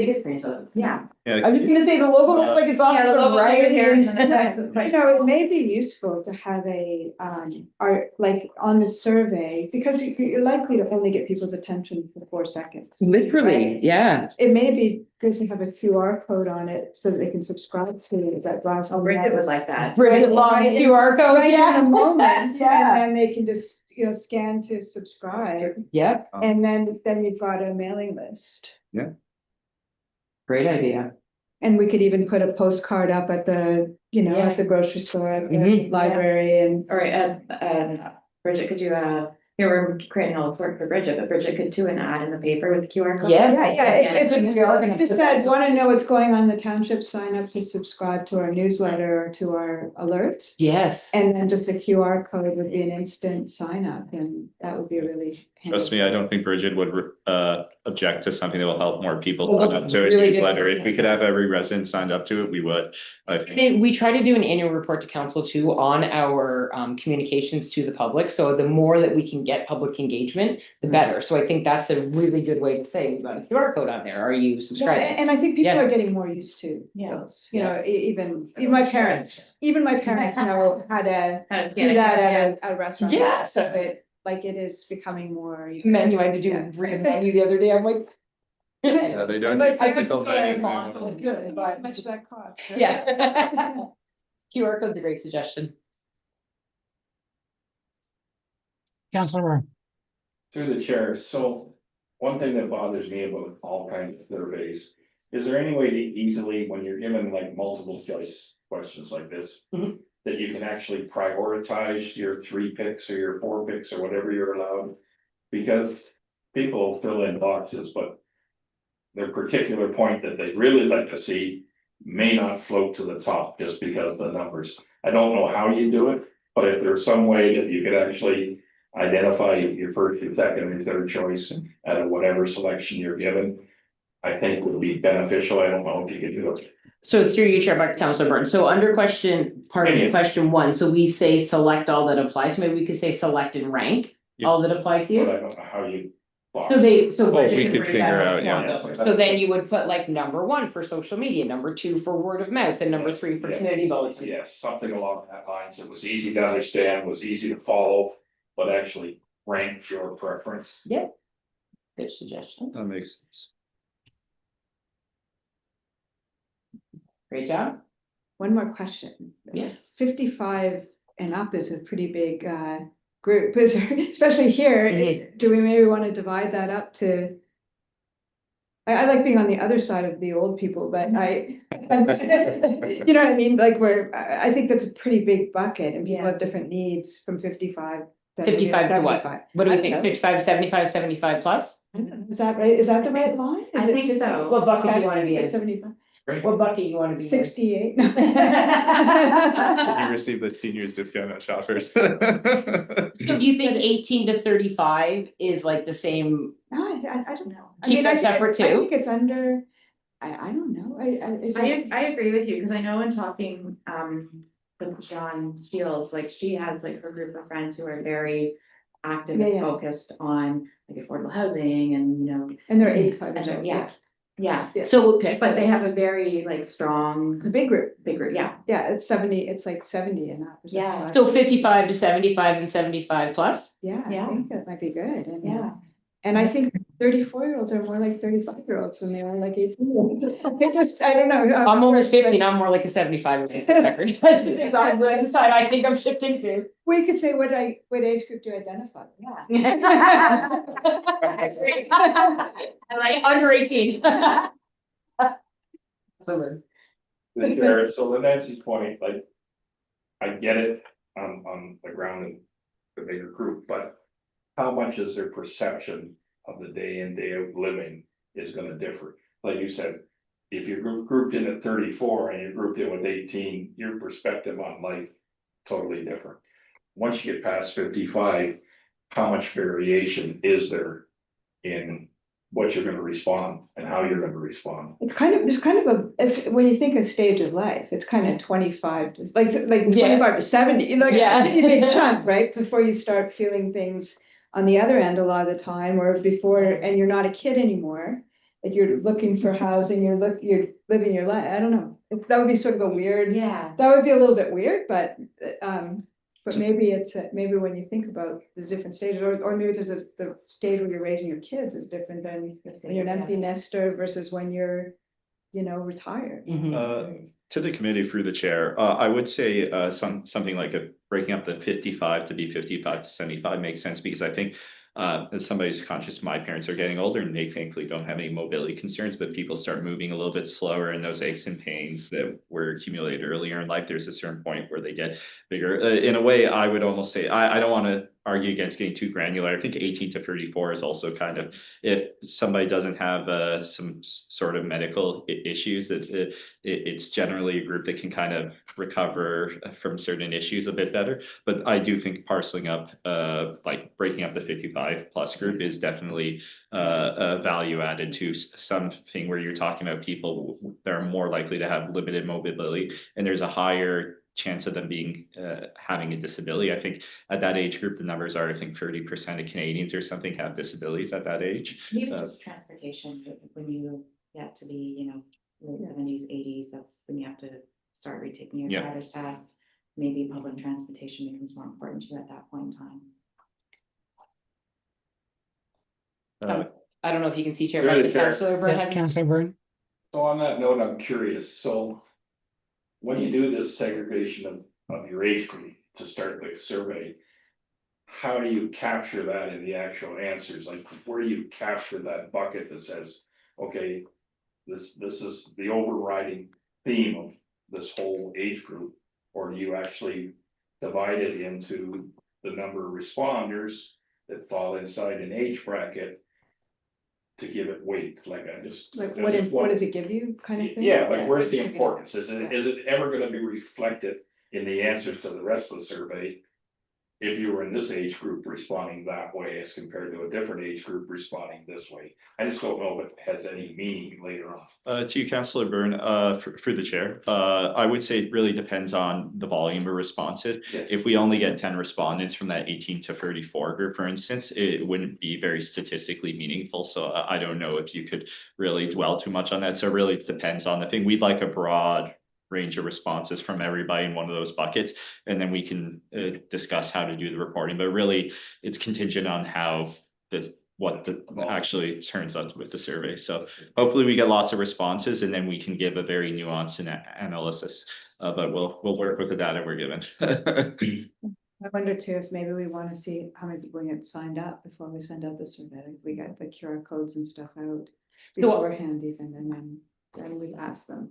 So I think through your chair, Buck, I think the thought is to print physical copies, put them in libraries, because you're gonna have people Everywhere. that don't use the computer, but we want to capture their comments as well. So I think the QR code will give us another intake in June is what my thought is, as well as we'll put the QR code on these paper copies too that we're sending out there and putting in. I hope there's even a QR code that goes on the arena too. They'll have that pass through. If you watch the communication boards now, right now, it says, are you on the voters list? Make sure your school support's updated. So Yeah. when this survey gets out there, we'll say, make sure you click the QR code, fill it out any way we can get it out there. So I think, yes, that would piggyback and give us more, but my thought is, and again, print them off, take them to food share, right? We can get Yeah. you copies anywhere that people are coming. And even if you don't live in the community or you work here or neither, that's okay. Maybe we need to have a box that says neither. You just want to fill the survey out. Because again, that doesn't change the answer in what we're looking No, for. and wait. But to me, I think, to Mark's point, I think it will tell you who kind of responded to the survey, but it's not gonna change, I think, what the comments are or how we kind of look at those. But that's Bridget's kind of the analyst that does all of this, but that kind of is what I was thinking, but I think neither's not a bad idea either, so that if people just wanna fill it in to say, you know, I come to the community and I just received this service from the community, but it'd be more beneficial if I knew, you know, this Yeah. information was on your website or something like that. Yeah. I just had two suggestions for questions. Yep. But knowing that you want to keep the focus around communication, I think this may not fit for this survey, but the first one was, do you have any barriers accessing services? Or what services do you have barriers accessing? To me, like that will just give us some insight, like do they have a challenge getting groceries? Do they have a challenge with transportation? Do they have a challenge with walking places? Yeah. Like I Going in agree certain that- stores because Yeah. they don't have the That ramp. ramp, exactly, Yeah. I think that's exactly, it. Keep that for our next survey, because that's Okay. exactly what I. And I was thinking I was gonna be like winner. for Well, the I think survey, when but we that's talk fine. these over, Yeah. through you, Chair Buck, to yourself and the rest of the committee, when we talk these over Yeah. at our high level, we just started getting all of these There's a different. lot. And how do Yeah. you start to make these actionable? Because what I don't wanna do is get a whole bunch of information and let's not do anything with Yeah. it. So we thought if we kind of targeted it more, start Yeah. with communication, then we'll work on barriers, and we'll work on programming, and we'll work on infrastructure, or maybe we can combine some of those, but that was Great ideas. Yeah. kind of Like, break it. you know, that's, so many surveys go nowhere. It's such a good idea the way Right. you're approaching it. Okay, You're good. making it meaningful. It's really, really. Okay, good to hear that. And then I think the second one too probably would go for your, for a follow-up survey is, like, what are your, I don't wanna say necessarily needs, but like, what do you need help with, basically? So, like, are you visually impaired? Are you hearing impaired? Do you have, like, is it a mobility issue? Like, what is, you know, like, where do we need to kind of ramp up the supports in the community? Absolutely. So I don't know if that makes sense for the survey. I do hope that we get that part back from here, like, Yeah. I need more visual aids, I need more, so that was kind of what I was, number 5, I was hoping that they would say.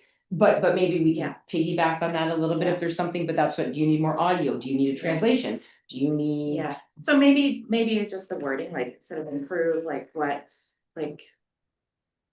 I don't know, just because we want people to be able to say, like what they, like, what are your communications needs?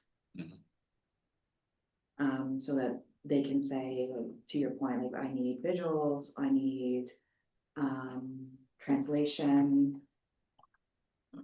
So I'll leave that as another question beside this, and then Bridge can like make it say that, like ask that question. Does that make sense? So these are the answers we want. How do we make sure it makes it personal to your communication needs? Yeah. To make sure we're checking those boxes. Yeah, so I think, just to kind of make sure people understand the question really Yes. clearly, like what supports can we give you?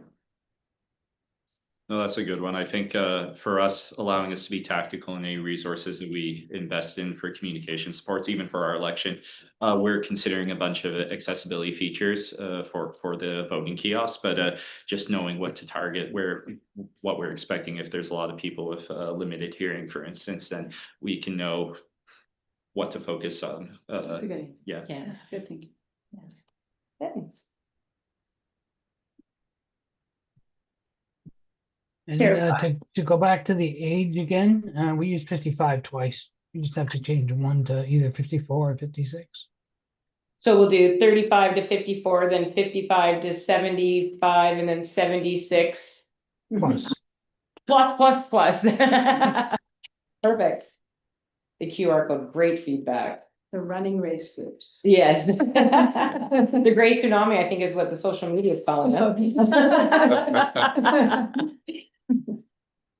Does anybody else, through you, Chair Buck, to yourself, for the rest of the committee, does anybody else have any comments or keep those questions though for our next round? Yeah, I appreciate that you guys are getting out to the community, and I think that is going to hopefully give us something to work with. Yeah, I think We're you gonna guys take are these to the doing fair a too, great because job. we're gonna have a little bit Yeah. of it up there as well. We try outreach wherever we can get it, basically, where we have bodies in the community. Well, so. It's so nice to hear all the things that you're thinking about, and you're doing a super job.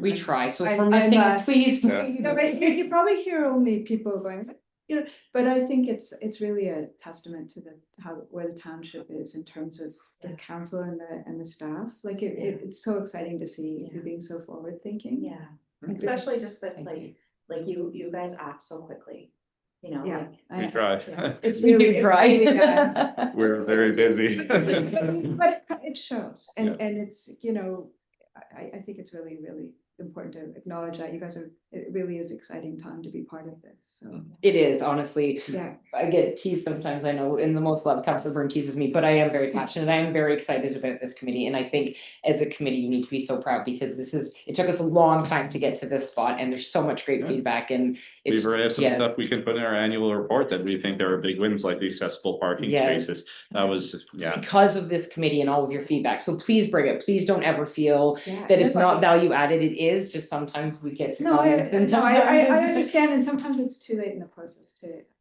change something, Yeah. or maybe it's something for the next process. Yes, And I understand that too. good. Through the chair on that note, is there feedback from the staff thing at Earth Day? The information that you acquired during that, whatever you wanna call it, interaction between the residents and use in the room, like I don't know. Oh, I would imagine through Chair by Councilor Byrne that the Sustainability Advisory Committee initiative that they brought forward for Earth Day. But that was People sustainability. that went into the room to talk. So I imagine there'll probably be a debrief. So Deputy Mayor Huntley high level spoke about the big turnout and how great they were. But I don't, No individual problems or concerns that were gonna be identified. no, I think people were very happy with the uptake. There was a lot of great vendors. I mean, feedback for the ramp, that's a really The good only thing that one. not the only thing that I heard, but that was something that I heard that day that I thought would be beneficial to bring back to the committee. Yeah. Was the ramp. Yeah. There's still trees and rain barrels for sale Yeah. and a few other pollinator packs. So please, if you know anybody that wants to, Where is my order?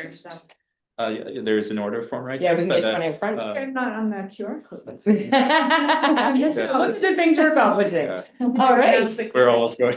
Yeah, we're getting a Off little off. So we just need a motion through you, Chair Buck, just to approve the updates to the work plan and then the draft communication survey questions, which I have no problem tweaking those into the comments. Yes, please, if we can get a mover and a seconder. Councilor Byrne, Councilor Byrne and Lucy, perfect. and then a recorded vote, please.